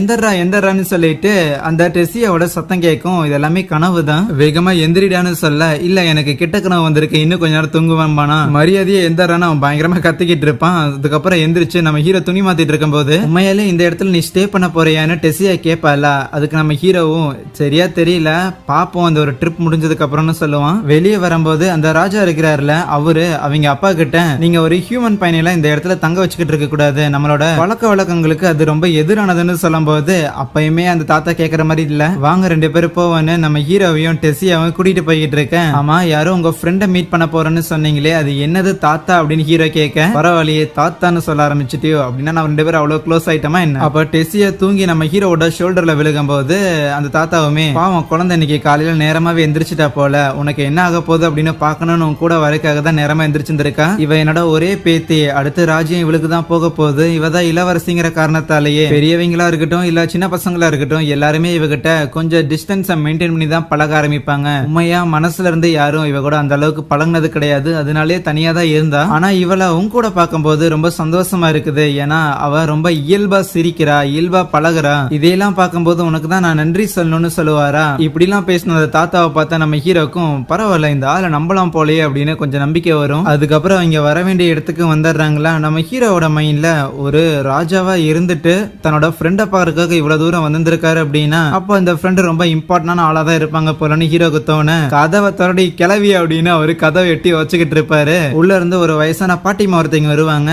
இவங்க ஒரு மெஜிஷியனாமா பிளஸ் இந்த தாத்தாவோட ஒரு பழைய ஃப்ரெண்டும் கூட, பிளஸ் இவங்களுக்கு யூனிக்கான மேஜிக்கல் ஸ்கில்ஸ் இருக்குன்னு சொல்லும்போது நம்ம ஹீரோக்கும் யூனிக்கான மேஜிக்கல் ஸ்கில்ஸ்னா அப்ப அந்த 4 எலிமெண்ட்டை தாண்டி இவங்களுக்கு ஒரு பவர் இருக்கு, எங்க அம்மா மாதிரியா அப்படின்னு நினைச்சிட்டு உள்ள போனதுக்கு அப்புறம் அவங்க கிட்ட கேட்பான் உங்களால என்னோட பேரண்ட்ஸை கான்டாக்ட் பண்ற மாதிரி ஏதோ மேஜிக்கா பண்ண முடியும்னு சொன்னாங்க, அது உண்மையா என்ன? ஆனா அந்த பாட்டியமா நம்ம ஹீரோவை பார்த்து உன்னோட எதிர்காலத்தையும் சரி கடந்த காலத்தையும் சரி கொஞ்சம் கொஞ்சம் என்னால பார்க்க முடியுது, ஆனா இந்த இடத்துக்கு நீ உன்னோட வாழ்க்கைக்கான காரணத்தை தேடி வரலதானே, வெறும் உன்னோட பேரண்ட்ஸை மீட் பண்ண தானே வந்திருக்கேன்னு கேட்கும்போது ஆமான்னு சொல்லுவானா. சரின்னு நம்ம ஹீரோவை அவங்க அம்மா அப்பாவை இமேஜின் பண்ண சொல்லும் போது அவனும் இமேஜின் பண்றானா. பார்த்தா அவங்க அம்மா அப்பா வேற ஒரு வீட்டுல இருக்கிறாங்க, அவங்க அம்மா ஆப்வியஸா பிரெக்னெண்டா இருப்பாங்கல்ல. சோ சமைச்சு சாப்பிடலாம் அப்படின்னு வரும்போது இன்னைக்கு நம்ம ஹீரோவோட பிறந்த நாள், ஆனா பிறந்த நாள் அன்னைக்கு கூட அவன் இல்ல அப்படின்னு பயங்கரமா ஃபீல் பண்ணுவாங்க. அந்த இன்சிடென்ட் நடந்த அன்னைக்கு நம்ம ஹீரோ இறந்துட்டான் அப்படின்னு அவங்க முடிவு பண்ணிட்டாங்க. அது அவங்களுக்கு பயங்கரமான ஒரு மன வருத்தத்தை ஏற்படுத்தி இருந்திருக்கும். கூட வந்து அந்த பார்ட்டி மெம்பர்ஸுக்குமே அது கஷ்டமா இருந்தாலும்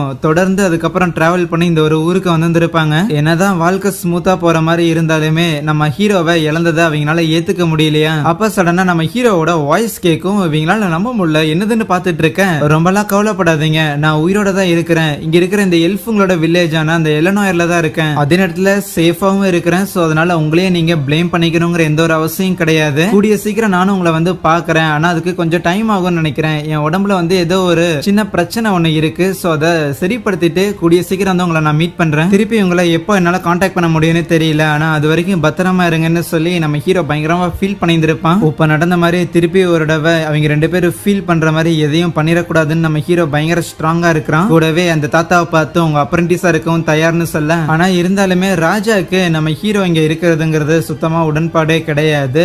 இருந்தாலும் டெசியா நீங்க இப்படி எல்லாம் பண்ணக்கூடாது, எனக்கு உதவி பண்ணனா ஒரு ஹியூமனா நீங்க இந்த மாதிரி துரத்தி விட்டுட்டீங்க, அவனுக்கு உதவி பண்ணல அப்படின்னா அப்புறம் நன்றி கெட்டவங்க அப்படின்னு நம்ம எல்ஃபை வந்து பயங்கர தப்பா பேசுவாங்களே அப்படின்னு கிடுக்கு பிடி போட, அடிஷனலா டெசியோட தாத்தாவுமே அந்த பையன் என் கண்காணிப்புல தானே இருக்க போறேன், உனக்கு அதுல என்ன பிரச்சனை வந்துட போகுது, அப்படியும் அதை மீறியும் ஏதாவது பிரச்சனை வந்துச்சுன்னு வையன், அது எல்லாத்தையும் அந்த பொறுப்பு எல்லாத்தையும் நான் ஏத்துக்கிறேன்னு சொல்லுவாரா. அடுத்த சீன்ல ராஜா நம்ம ஹீரோ கிட்ட வந்துட்டு உங்ககிட்ட இவ்வளவு கடுமையா நடந்துகிட்டதுக்கு என்ன மன்னிச்சிடு, இந்த எல்ஃபுங்களோட ராஜாவா இருக்கிறங்காட்டியே இந்த எல்ஃபுங்களை பத்தி மட்டுமே யோசிச்சு என் மூளை ரொம்பவுமே ஸ்டபானா இருக்கு, அதனாலதான் உன்னை ஏத்துக்கிறதுக்கு மனம் முதல்ல மறுத்ததே தவிர மத்தபடி வேற எதுவும் இல்லைன்னு சொல்ல, என்ன இவ்வளவு ஈஸியா இருந்தால் அந்தர்பிலிட்டி அடிக்கிறான்னு நம்ம ஹீரோக்கு டவுட்டா இருக்குமா? இருந்தாலும் பக்கத்துல இருக்கிற டெஸ்ஸியாவும் அவங்களோட தாத்தாவையும் பார்த்த உடனே கண்டிப்பா அவங்க 2 பேரும் ஏதோ ஒண்ணு சொல்லியிருந்திருக்கணும். சரின்ட்டு நம்ம ஹீரோவும் அவங்களுக்கு தேங்க் பண்ண, அப்ப டெஸ்ஸியா பார்த்தா நம்ம ஹீரோவை கூப்பிட்டுட்டு வா, ஊருக்குள்ள நிறைய கடைலாம் இருக்கும், அங்கெல்லாம் போய் ஏதாவது சாப்பிடலாம் அப்படின்னு ஃபுல்லா ஊர் சுத்திக்கிட்டு இருப்பாளாம். இவ எங்க இழுத்துட்டு போறா அப்படின்னு பின்னாடியே ஹீரோவும் போய்கிட்டு இருக்க. அப்ப வழியில ஒரு பையனை ஹீரோ இடிச்சிருவானா? அந்த பையன் என்னன்னா,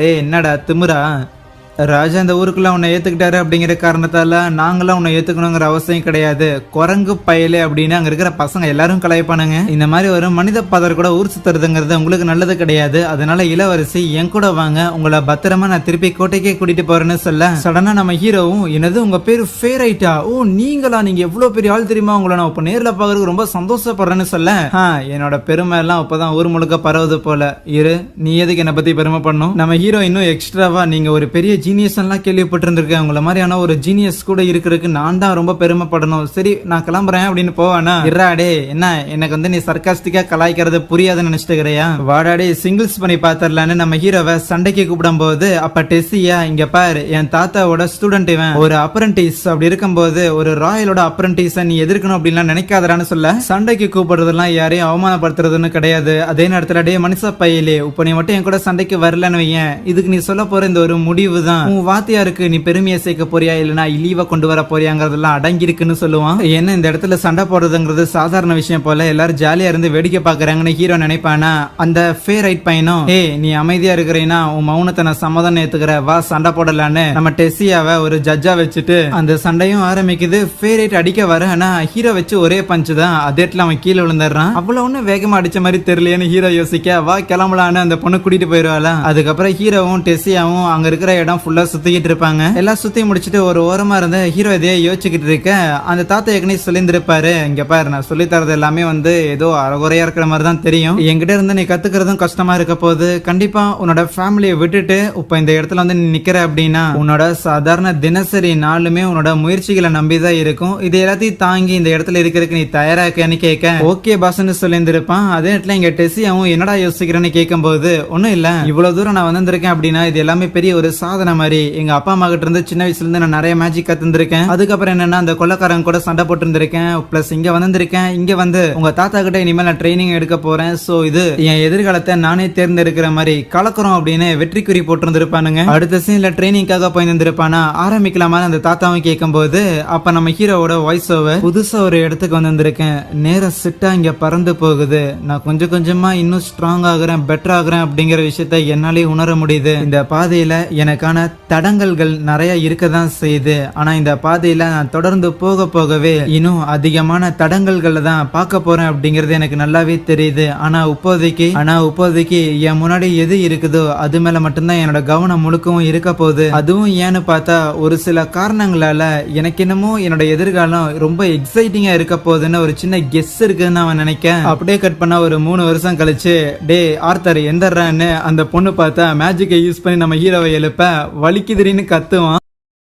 எல்ஃபோட ராஜா ராணி எங்கேயோ வெளியே போவாங்களா, எங்க போறாங்கன்னு ஹீரோ கேட்கும் போது, அது ஏதோ ஒரு மீட்டிங் ஆமா, அதெல்லாம் இருக்கட்டும், முதல்ல அதை சாப்பிடுன்னு ஒரு பர்கரை கொடுத்துட்டு அதுக்கப்புறம் 2 பேரும் ட்ரைனிங் பண்றதுக்காக போவாங்களா, என்ன இன்னைக்கு லேட்டுன்னு அந்த தாத்தா கேட்க, இவன் தான் எப்ப போல லேட் பண்ணிட்டான் அப்படின்னு 2 பேரும் சண்டை போட்டுட்டு இருப்பாங்க. இன்னைக்கு வார்ம் அப் எல்லாம் கிடையாது, அப்படியே ஆரம்பிங்கன்னு சொல்லி 2 பேருக்கு சோடை கொடுத்து அடிக்க விட, பரவாயில்ல கொஞ்சம் இம்ப்ரூவ் ஆயிருக்காங்க, இவங்க ட்ரைனிங் அடுத்த லெவலுக்கு எடுத்துட்டு போலாமான்னு அவருக்கு தோணு. ட்ரைனிங் முடிச்சு டெஸ்ஸியை ரெஸ்ட் எடுத்துட்டு இருக்கும் போது நம்ம ஹீரோக்கு அவர் சில விஷயங்கள்லாம் சொல்லி கொடுத்துட்டு இருப்பாரு. பேசிக்கா ஒருத்தங்களுக்கு மானாக்கோர் ஆக்டிவேட் ஆயிருச்சு அப்படின்னா அவங்கனால 4ல ஏதோ ஒரு எலிமெண்ட் ஆஃப் மேஜிக்கை யூஸ் பண்ண முடியும். ஆனா அந்த 4 எலிமெண்ட்ல எதை அவங்க பயன்படுத்த போறாங்க அப்படிங்கிறது அவங்க என்ன இனத்தை சேர்ந்தவங்களா இருக்கிறாங்களோ அதை பொறுத்து அமையும். எல்ஃபுங்களால விண்ட் எலிமெண்ட்டை பயங்கரமா பயன்படுத்த முடியும், அதுவே டுவார்ஃபால எர்த் அண்ட் ஃபயர் எலிமெண்ட்டை பயன்படுத்த முடியும், அதுவே ஹியூமன்ஸால இருக்கிற 4 எலிமெண்ட்டையுமே பயன்படுத்த முடியும். ஆனா பிரச்சனை என்னன்னா ஒரு நபருக்கு ஒரு எலிமெண்டோட பவர் தான் இருக்கும், ஆனா சில எக்ஸெப்ஷன் கேசஸ் இருக்குது, யாராவது சில பேரால மட்டும் நிறைய எலிமெண்ட்ஸோட பவரை பயன்படுத்த முடியும், அத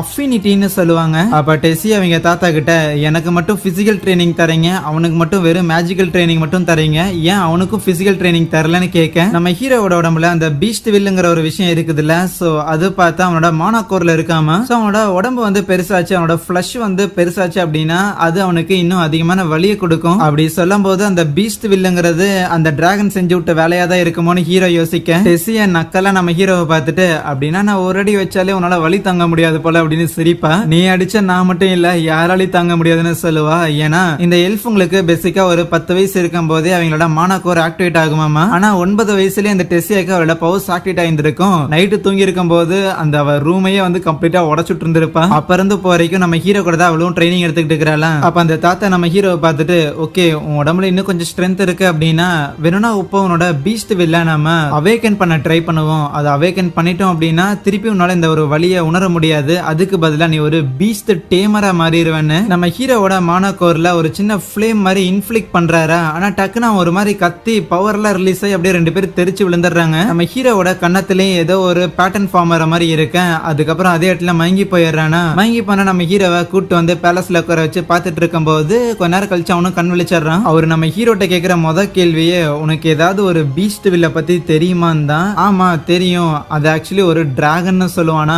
ரைட் அப்படின்னா மொத்தம் போச்சு. சரி விடு, இந்த ஒரு டிராகன் வில்ல உங்ககிட்ட இருக்குதுங்கிற விஷயத்த நீ யாருக்கிட்டையும் ஷேர் பண்ணிக்காத. ஏன்னா இது உண்மையாலுமே உனக்கு நிறைய அன்வான்டான ப்ராப்ளம் எல்லாத்தையும் கொண்டு வரும்னு சொல்லுவாரு. இதெல்லாம் ஒரு பக்கம் இருக்கட்டும், இன்னும் ஒரு 4 மாசத்துல நீ திருப்பி வீட்டுக்கு போக போற, அதுக்கான போர்ட்டல் நாங்க ஓபன் பண்ண போறோம்னு சொல்லுவானா. 4 மாசமா? ஆனா 3 வருஷம் தானே முடிஞ்சிருக்கு, இன்னும் 2 வருஷம் இருக்கேன்னு கேட்க. இன்னும் 2 வருஷம் இருக்குதான், ஆனா சடனா ஒரு கல்ச்சரல் ஃபெஸ்ட் மாதிரி ஒண்ணு நடக்க போகுது. அந்த ஒரு காரணத்துக்காக அந்த ஒரு போர்ட்டலை திருப்பி ஓபன் பண்ண போறோம். இதை கேட்ட ஹீரோவும் ஓ அந்த காரணத்துக்காக தான் காலையில ராஜாவும் ராணி எங்கேயோ கிளம்பி போனாங்களோ, அதுக்குள்ள போக போறமான ஹீரோக்கு ஒரு ஃபீலிங் இருக்குமா. இதை கவனிச்சவருமே ஏன்னா உன்னோட பேரண்ட்ஸை மீட் பண்ண போறோம் அப்படின்னு உனக்கு ஹாப்பியா இல்லையோ, அது மட்டும் இல்லாம அடுத்த 4 மாசத்துல உன்னோட ட்ரைனிங் இன்னும் டபுள் மடங்குல இருக்கும் அப்படின்னு சொல்லிட்டு போவாரு. 4 மாசத்துல நம்ம ஹீரோ இங்க இருந்து போக போறாங்கிற விஷயத்த அந்த டெஸ்ஸியா கிட்டே அவங்க அப்பா அம்மா சொல்ல அன்னைக்கு நைட்டு கிளம்ப போறோமா அப்படின்னு யோசிச்சுட்டே படுத்திருப்பானா. அப்போ அந்த டிராகன் அவனுக்கு ஒரு முட்டை கொடுத்துருக்கும்ல, அது ஒரு மாதிரி மின்ன ஆரம்பிச்சிடும். அந்த முட்டை பொறிச்சு அதுல இருந்து பார்த்தா ஒரு குட்டி பூனைக்குட்டி மாதிரி ஒரு டிராகன் ஒண்ணு வெளியே வருமா. இது என்ன இவ்வளவு அழகா இருக்குன்னு சொல்லி அதை எடுத்து வச்சு நம்ம ஹீரோ கொஞ்சிக்கிட்டு இருக்க டக்குன்னு அவன் கையில கடிச்சிடும். அந்த கடிச்ச இடத்துல ஏதோ ஒரு சிம்பிள் மாதிரி கிரியேட் ஆகுமா. பிளஸ்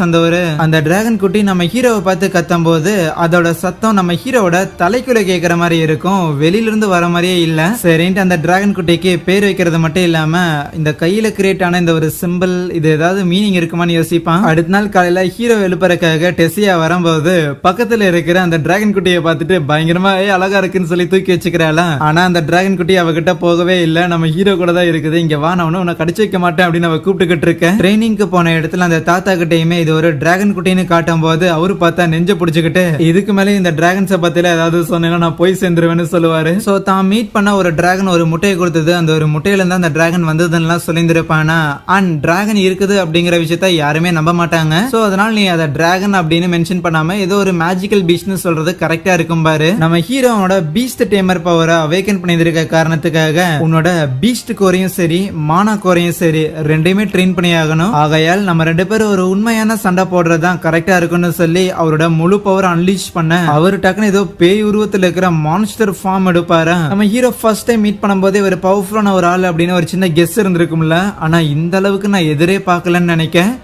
அவரும் வேகமா மூவ் ஆகி நம்ம ஹீரோ அட்டாக் பண்ண பார்க்கும்போது ஐயா என்ன விட்டுருங்க அப்படின்னு சரண்டர் ஆயிருவான். அந்த எபிலிட்டிக்கு பேரு ஷேடோ பேந்தர் அப்படின்னு, அதால விண்டையும் சவுண்டையும் கண்ட்ரோல் பண்ண முடியுமாமா. அதனாலயே அது பயங்கர வேகமா மூவ் ஆகும். ஆனா அந்த ஒரு ஃபார்முக்கும் வீக்னஸ் இருக்குது, அது வேகமா இவருடைய எனர்ஜி எல்லாத்தையும் ட்ரெயின் பண்ணி விட்டுரும். ஆனா அதை வச்சு சண்டை பண்ணுங்கிற ஐடியால எல்லாம் அவர் இல்ல, சும்மா ஹீரோவை கலாய்க்கிறதுக்காக தான் அந்த ஃபார்ம் எடுத்து வந்திருப்பாரு. சரி வா உண்மையான ட்ரைனிங்க்கு போகலான்னு ஒரு சோடை கொடுக்க அதுக்கப்புறம் கொஞ்ச நாள் ட்ரைனிங் அப்படியே போய்கிட்டு இருக்கும். நம்ம ஹீரோவுக்கு அந்த செஸ்ட்ல இருந்த அந்த ஒரு பெயின் காணாம போயிருந்துருமா. ஆனா அதே நேரத்துல அந்த ஷேடோ பேந்தர் ஃபார்ம் கிட்டையும் நம்ம ஹீரோ கொஞ்சம் ட்ரெயின் பண்ணியிருப்பான். அவனோட பீஸ்ட் வில்ல அவேக்கன் பண்ணங்காட்டி அவனோட பிசிக்கல் ட்ரைனிங்லயும் சில இம்ப்ரூவ்மெண்ட் பண்ணியிருப்பான். அதுக்கப்புறம் ஒரு நாள் அந்த கல்ச்சரல் ஃபங்க்ஷனுமே நடந்துகிட்டு இருக்குமா. நம்ம ஹீரோவும் அங்க போயிருந்திருப்பான். அப்ப மறுபடியும் அவனை யாரோ இடிக்க அது அந்த ஃபேர் ஐட்டா தான் இருக்குமா.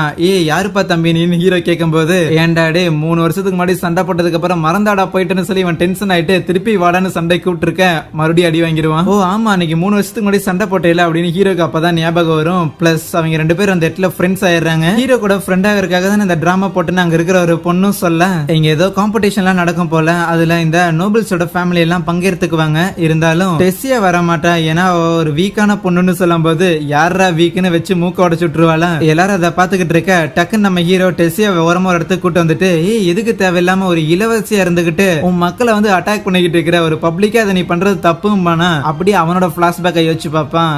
நான் அதுக்கு மேல மோசமா மறந்துருக்கேன்னு. அவ்வளவுதான், ஆல்ரெடி டெசியாக்கு நம்ம ஹீரோ இங்கிருந்து போக போறோம் அப்படிங்கறது ஒரு சோகம். இப்ப என்னன்னா தன்னோட அப்பா மாதிரி இளவரசி மாதிரி நடந்துக்கோன்னு அட்வைஸ் வேற பண்றான். டேய் நீ கிளம்ப மாதிரி பேசுறடா அப்படின்னு திட்டி விட்டு போயிருவாளாம். அன்னைக்கு நைட்டு ஹீரோ ஊரை விட்டு போக போறான் அப்படின்னு அவ பயங்கரமா ஃபீல் பண்ணிக்கிட்டு இருக்கேன். உள்ள மின்மினி பூச்சி எல்லாம் வரும். ஹீரோ பார்த்த வேலையா தான் இருக்கும். வெளியில வா சும்மா போயிட்டு வரும் அப்படின்னு கூப்பிட்டு காட்டுக்கு நடுவுல அப்படியே ஸ்டார்ஸ் எல்லாம் பார்த்துட்டு கூடவே ஒரு சின்ன கேம்ப் மாதிரி போட்டு அங்க சும்மா கதை பேசிக்கிட்டு இருப்பாங்களா. ஆனா கொஞ்ச நேரத்துக்கு மேலேயே அந்த டெசி அங்க தூங்கிடுவா. அவ்வளவுதான். அடுத்த நாள் காலையில நம்ம ஹீரோ கிளம்பும் போது அந்த தாத்தா இருக்கிறாருல அவரும் ஒரு காம்பஸ் மாதிரி கொடுத்து தொலைஞ்சு போயிடாத மகனே, அப்புறம் அடிக்கடி நைட் நேரத்துலயும் வெளியே போகாதன்னு சொல்லுவாரு. சோ நேத்து நைட் அவங்க வெளியே போனது இவருக்கு தெரியும் போல. வழி அனுப்பிக்கிறதுக்காக ஏகப்பட்ட பேர் அந்த இடத்துல இருப்பாங்களா. லேட்டா தான் டெசியாவும் வருவா. வந்துட்டு நல்லா சாப்பிடு நல்லா தூங்கு அப்படின்னு அவ பாட்டுக்கு வளரிக்கிட்டு இருக்க நம்ம ஹீரோ கட்டி பிடிச்சிட்டு பரவாயில்ல நான் என்னைக்கும் நான் மறக்க மாட்டேன் அப்படின்னு சொல்லிட்டு ஆறுதல் படுத்துறானா. கட் பண்ண நம்ம ஹீரோவை கொண்டாந்து டிராப் பண்ற வரைக்கும் அந்த ஃபேர் ஐட்டும் கூட வந்திருப்பான் போல. ஓ இதுக்கு பேர் தான் மிதக்கிற சிட்டியா அப்படின்னு யோசிச்சுட்டு நம்ம ஹீரோவும் அவங்க அப்பா அம்மா மீட் பண்றதுக்காக போய் கதவை தட்டினா ஒரு குட்டி பாப்பா ஒருத்தி வருவாளா. பின்னாடி அவங்க அப்பா அம்மாவும் வர திருப்பி வீட்டுக்கு வந்துட்டேன்னு சொல்லும் போது ஹீரோ பையன் அவங்க அப்பா அம்மாவை பாக்குறதுக்காக வந்திருப்பாங்களா. அவங்களும் அப்படியே ஆச்சரியமா பார்த்துட்டு நீ ஆர்த்தரா அப்படின்னு கேட்க டக்குனு அவங்க பாசமலைய பொழிய ஆரம்பிச்சிருவாங்க. அப்படியே அவனை கட்டி பிடிச்சிட்டு அப்படியே கண்ணீர் மல்கிட்டு இருக்க சைட்ல இருந்துட்டு அந்த குட்டி பாப்பாவும் ஏன் அம்மா அழுவுறீங்க அழுவாதீங்கன்னு சொல்லுவாளாம். அந்த குட்டி பாப்பா பார்த்தா நம்ம ஹீரோவும் யோசிப்பான். அவங்க அப்பா சொல்லியிருப்பாருல உங்க அம்மாவோட வயித்துல உன்னோட தம்பி பாப்பா வளர்ந்துகிட்டு இருக்கிறா, சோ அவளை நீ ப்ரொடெக்ட் பண்ணணும்னு. அதுக்கப்புறம் தான் அந்த விஷயங்கள்லாம் நடந்திருக்கும். அந்த குழந்தை தான் இவ்வளவு வளர்ந்துருக்கான்ட்டு அந்த குட்டி பாப்பாட்ட போய் அவன் பேச போகும்போது அவங்க அம்மாவும் இவன் தான் உன் அண்ணன், இவன் பேர் ஆர்த்தர்லாம் சொல்லுவாங்க. உள்ள கூட்டிட்டு போய் உட்கார வச்சுட்டு கடைசி எங்களை கான்டாக்ட் பண்ணும்போது உடம்பு சரியில்லைன்னு சொன்னியே இதெல்லாம் ஓகேவா இருக்கா, பிளஸ் ஒழுங்கா சாப்பிடுறியா, என்ன உடம்பு இந்த அளவுக்கு ஒல்லியா இருக்கேன்னு சொல்லிட்டு டிபிக்கல் மாம் பிஹேவியர் பண்ணிட்டு இருக்கேன். ஏன்னா நம்மள கண்டுக்க மாட்டேங்கிறாங்கன்னு அந்த தங்கச்சி பாப்பா கிட்ட வருவாள். அப்ப அவங்க அம்மா நைட்டு தூங்க போறதுக்கு முன்னாடி உங்க அண்ணனை பத்தி அதிகமா பேசிக்கிட்டு இருப்பான்ல உனக்கு ஞாபகம் இருக்கா அப்படின்லாம் கேட்கும்போது நம்ம ஹீரோ கிட்ட இருக்கிற அந்த டிராகன் குட்டி அந்த குட்டி பாப்பாட்ட போய் விளையாட்டு இருக்குமா. சோ அதுக்கப்புறம் ஹீரோவுமே நடந்த எல்லா விஷயத்தையும் சொல்றான். பட் அந்த டிராகனை வந்து மீட் பண்ணிருப்பான்ல அந்த ஒயிட் டிராகனை அதை மட்டும் சொல்லல. அதை சொல்லாத காரணத்தால நம்ம ஹீரோக்கு ஏன் அந்த செஸ்ட்ல அப்படி ஒரு பெயின் வந்துச்சுன்னா வந்து ஏர்லியாவே சின்ன வயசுல இருக்கும் போதே அவனுக்கு மானாக்கோர் ஆக்டிவேட் ஆன காரணத்தால அவனுக்கு வந்து அது அன்ஸ்டேபிளா இருந்திருக்கும் போல. சோ அதனாலதான் அந்த ஒரு பெயின் ஏற்பட்டு இருந்திருக்கு. மத்தபடி பெருசா வேற எதுவும் கிடையாதுன்னு சொல்லிடுவான். அவங்க பேரண்ட்ஸ் கிட்ட இருந்து உண்மையெல்லாம் மறைக்கணும் அப்படின்னு கிடையாது. பட் இருந்தாலும் அவன் அந்த பீஸ்ட் டேமரோட பவர் அவனுக்குள்ள இருக்குதுல்ல. சோ அந்த பவர் அவன் மாஸ்டர் பண்ணி இன்னும் கொஞ்சம் ஸ்ட்ராங் ஆனதுக்கு அப்புறம் தன்னை பத்தின உண்மைகளை வந்து வெளியில சொல்லலாம். அதுக்கப்புறம் ஏதாவது ப்ராப்ளம் வந்தா கூட பாத்துக்கலாம். அதனால இப்போதைக்கு இந்த விஷயங்கள்லாம் யாருக்கும் தெரியாம இருக்கிறது பெட்டர் நினைப்பான். ஈவன் அந்த டிராகனை பத்தி கேட்கும்போது அதுவா இந்த குட்டி டிராகன் வந்து ஆக்சுவலி நான் டிராவல் பண்ற வழியில ஒரு பெரிய டிராகன் ஒன்னு இருந்தது, அது கடைசியில சாகர தருவாயில இருக்கும்போது அந்த குட்டியை வந்து நான் எடுத்துட்டு வந்துட்டேன், அந்த பெரிய டிராகனை என்னால காப்பாற்ற முடியல அப்படின்னு கதையை மாத்தி சொல்லிடுவான். இந்த கதையெல்லாம் கேட்டு முடிச்சுட்டு அவங்க அப்பா நம்ம ஹீரோ கிட்ட சரி உன் மான கோர் என்ன லெவல்ல இருக்குன்னு கேட்பாரு. குழந்தை இவ்வளவு வருஷம் கழிச்சு வீட்டுக்கு வந்திருக்கான், அவன்கிட்ட இதை பத்தியா விசாரிப்பீங்கன்னு அவங்க அம்மா கேட்கும்போது அப்ப நம்ம ஹீரோ சரி இவ்வளவு வருஷமா நீங்க என்ன பண்ணிட்டு இருந்தீங்கன்னு அவங்க அப்பா கிட்ட கேட்கும்போது அவங்க அப்பா இங்க இருக்கிற ஒரு செக்யூரிட்டி டீமோட ஹெட்டா இருக்கிறாராமா. பிளஸ் அவரோட மானா கோர் லெவல் ஆரஞ்சுக்கு போயிருக்குன்னு சொல்லுவாரு. சோ மானா கோர் அப்படிங்கறது பேசிக்கா பிளாக்ல இருந்து ஸ்டார்ட் ஆகி அப்படியே அதோட கலர் லைட் ஆயிட்டே போயிட்டு இருக்கும். ஒரு தேர்ட் லெவல் அப்படின்னு வச்சுக்கோங்க. ஒரு ஒயிட் தான் ஃபைனல். பட் இருந்தாலுமே ஒவ்வொரு ஸ்டேஜ்லயுமே வந்து 3 லெவல் இருக்கும். சோ ஒரு ஆரஞ்சு இருக்கு அப்படின்னா டார்க் ஆரஞ்சு, கொஞ்சம் லைட் ஆரஞ்சு, அதுக்கப்புறம் பயங்கர லைட் ஆரஞ்சு அந்த மாதிரி. சோ கண்டிப்பா ஒரு ஆகுமெட்டரா இருந்துட்டு அவரோட லெவலை இந்த அளவுக்கு இம்ப்ரூவ் பண்ணியிருக்காரு அப்படின்னா அதுக்கு உண்மையாலே நிறைய ட்ரைனிங் தேவைப்படுதுன்னு நம்ம ஹீரோ அதெல்லாம் அக்னாலேஜ் பண்றான். அவங்க அப்பா பயங்கரமா ஹார்ட் ஒர்க் பண்ணிருக்காருன்னு. சரி உன்னோட லெவல் என்னடான்னு கேட்க நம்ம ஹீரோவும் லைட் ரெட்னு சொல்லுவான். ஐயோ இன்னும் ஒரு லெவல் தாண்டானா என்ன கேட்சப் பண்ணிடுவானே அப்படின்னு அவங்க அப்பா கதற. நம்ம ஹீரோட தங்கச்சி இருக்கிறாள். சோ பேரு எலனார். இந்த நேம் வேற எங்கேயோ கேட்ட மாதிரி இருக்குல்ல. எஸ் அந்த எல்ஃபுங்களோட கிங்டம் இருந்துச்சுல. சோ அத வந்து எலினாயர் அப்படின்னு சொல்லுவாங்க. இவளோட பேர் வந்து எலனார். அப்ப வீட்டு கதவை டமால் நினைக்கிட்டு ஒரு நபர் ஹே உன் பையன் உயிரோட இருக்கிறான்னு நான் கேள்விப்பட்டேன் அப்படின்னு வரும்போது என்ன அப்பாவோட ஃப்ரெண்டா இருப்பாரோன்னு ஹீரோ யோசிக்கும் போது ஹே நான் வேலை செய்யற இடத்தோட பாஸ் இவர் தான் அவர் சொல்லுவாரா. உடனே நம்ம ஹீரோவும் போயிட்டு என் பேர் தான் ஆர்த்தருங்கன்னு அவருக்கு போய் மரியாதைலாம் கொடுக்க தோடா உண்மையாலே நீ அவனோட பையன் தானா, மரியாதைலாம் பலமா இருக்கேன்னு பாப்பாரு. அந்த பாஸோட பொண்ணு லிலியா அப்படின்னு ஒருத்தர் இருப்பால, அவ கூட இன்ட்ரோடியூஸ் ஆயிக்கும் போது அவ என்னன்னா நம்ம ஹீரோ கிட்ட இருக்கிற அந்த டிராகனை தூக்கி வச்சு கொஞ்சம் ஆரம்பிச்சிருவா. ஆனா இந்த டிராகனோட அம்மா இறந்து போயிடுச்சு அப்படின்னு ஹீரோ சொல்லியிருப்பான்ல. அப்ப வந்து டிராகன் இறந்துருக்குன்னு சொல்ல மாட்டான், ஒரு விதமான பீஸ்ட் இருந்துச்சுன்னு. ஏன்னா டெசியோட தாத்தா தான் இத டிராகன் சொல்லாத ஒரு பீஸ்ட்னே சொல்லி வைன்னு சொல்லியிருப்பார்ல. அந்த காரணத்தை காரணத்துக்காக. அதுக்கப்புறம் நம்ம ஹீரோவும் அவங்க அப்பாவும் அந்த இடத்துல சண்டை போட போறாங்க. அந்த பாஸ், நம்ம ஹீரோட அம்மா அண்ட் அந்த பாஸோட ஒய்ஃப், இவங்க 3 பேர் இதை வேடிக்கை பார்த்துட்டு இருப்பாங்களா. அந்த பாஸால் நம்பவே முடியல, அந்த குட்டி பையன் சண்டை போட போறானு. அதுவே எலனோரும் லில்லியும் அந்த டிராகன் கூட விளையாண்டுட்டு இருக்கு. அதுக்கப்புறம் சண்டையும் ஆரம்பிக்கும் போது அது பெருசா 2 பேருக்குமே டஃபா இல்ல, ஈஸியாவே 2 பேரோட அட்டாக்கையும் அசால்ட்டா பிளாக் பண்ணிக்கிறாங்களா. பரவாயில்ல, நீ உண்மையிலேயே நிறைய இம்ப்ரூவ் ஆயிருந்திருக்க, இப்போ அடுத்த லெவலுக்கு இந்த சண்டை எடுத்துட்டு போவோமான்னு மேஜிக்கை யூஸ் பண்ண ஆரம்பிப்பாரு.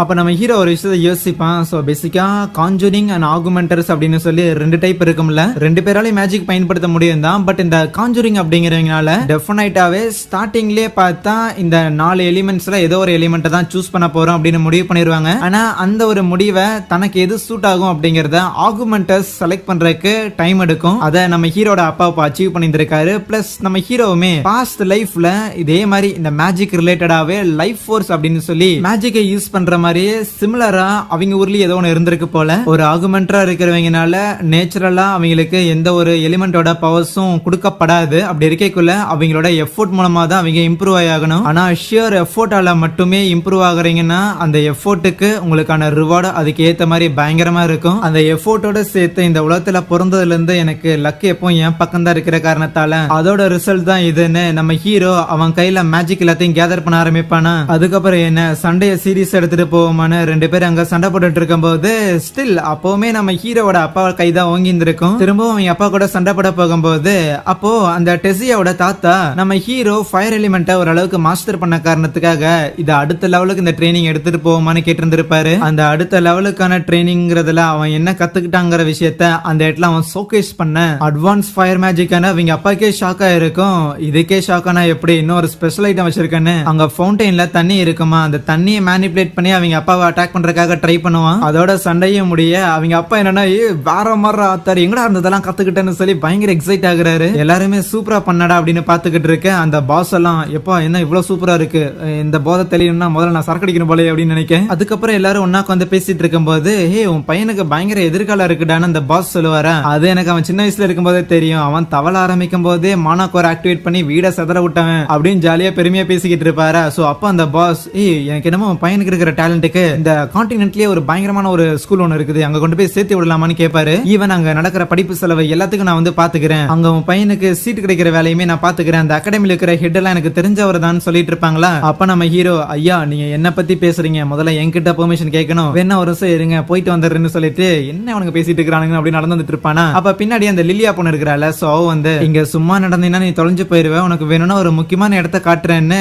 கிச்சனுக்கு கூட்டிட்டு வருவாளா. அங்க இருக்கிற ஒரு லேடி நம்ம ஹீரோ பார்த்து தம்பி நீ தானா இந்த மாதிரி நான் ஆசையா வேர்வையை சிந்தி மெயின்டைன் பண்ணிட்டு இருந்த கார்டனை கம்ப்ளீட்டா எரிச்சு விட்டதுன்னு கேட்க. அந்த பாஸோட பொண்ணு தானே அந்த லில்லியா, அங்க சமைக்கிற சாப்பாடு எல்லாத்தையும் அவ எடுத்து பாத்துக்கிட்டு இருக்கேன். அங்க இருக்கிற இன்னொரு லேடி நம்ம ஹீரோ கிட்ட இந்த மாதிரி லில்லியா வந்து எப்பயாவது ஸ்ட்ரெஸ்ஸா இருந்தாங்கன்னா இந்த இடத்துக்கு வருவாங்க, ஏன்னா முதலாளி அம்மாவும் முதலாளி ஐயாவும் வந்து மெஜிஷியன் கிடையாது, பட் இருந்தாலும் இவ ஒரு மெஜிஷியன் ஆகணும்னு சொல்லிட்டு இவள புஷ் பண்றாங்க. லில்லியாக்கும் மெஜிஷியன் ஆகுறதுல ஒன்னும் பெரிய ஆட்சி பணையெல்லாம் இல்ல, இருந்தாலும் அவளுக்கு சின்ன வயசுல இருந்தே அதனாலேயே அதிகமான பிரஷர் இருக்கும். சோ அதனாலதான் இந்த கிச்சனுக்கு வரத ஒரு அவுட்லெட் மாதிரி பாக்குறாங்கன்னு சொல்லுவா. அதுக்கப்புறம் நம்ம ஹீரோ நைட்டு தூங்குறதுக்கு முன்னாடி அவங்க அப்பா அம்மா வந்துட்டு லைக் ஊர் கதை உலக கதை அப்படின்னு சொல்லி நிறைய விஷயங்களை அவன்கிட்ட பேசிக்கிட்டு இருப்பாங்களா. அங்க இருந்து போறதுக்கு முன்னாடி அடிஷனலா அந்த பாஸ் சொன்ன விஷயங்களை பத்தி எல்லாம் கவலைப்படாத, நீ எடுக்கிற முடிவு தான் எல்லான்னு சொல்ல, இல்ல அதை பத்தி கவலை இல்ல, அவரு சொன்னதுலயே பெருசா எந்த ஒரு தப்பும் இல்லன்னு சொல்லுவான். அடுத்த நாள் காலையில நம்ம ஹீரோ வேகமா ஓடி வர பார்த்தா நம்ம ஹீரோவோட அப்பா பார்ட்டி மெம்பர்ஸ்ல இருப்பாங்கல்ல, அவங்க எல்லாரும் வந்திருப்பாங்க. அவங்க எல்லாருக்குமே நம்ம ஹீரோ உயிரோட இருக்கிறான் நல்லா இருக்கிறான் அப்படிங்கறத பார்த்து பயங்கர ஹாப்பி. ஈவன் நம்ம ஹீரோக்கு அந்த கத்தியை கொடுத்து அந்த ஜாஸ்மின்ங்கிற பொண்ணு இருக்கிறாள் அவெல்லாம் அழுதுருவா. அதுக்கப்புறம் அவங்க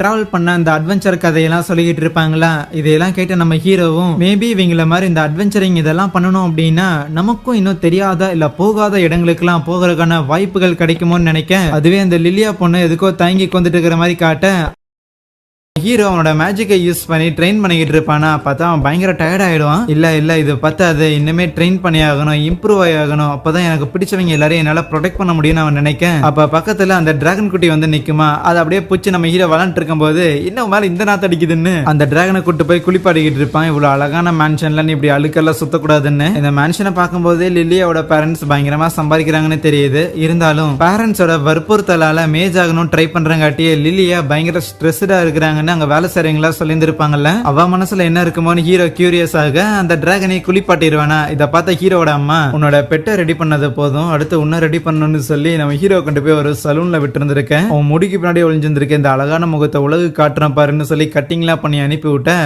இவ்வளவு ஹேண்ட்ஸமா இருக்கிறியான்னு சொல்லிட்டு எல்லாருமே நம்ம ஹீரோவை பாராட்டுறாங்களா. இப்ப எதுக்கு நம்ம ஹீரோவை இப்படி குளிப்பாட்டிட்டு இருக்கிறாங்கன்னா, இந்த லில்லியோட பேரண்ட்ஸ் இருக்கிறாங்கல்ல, சோ அவங்க வந்து ஒரு ஆக்ஷன் ஹவுஸ் தான் வச்சிருந்திருப்பாங்க, இந்த ஏலெல்லாம் விடுற மாதிரி.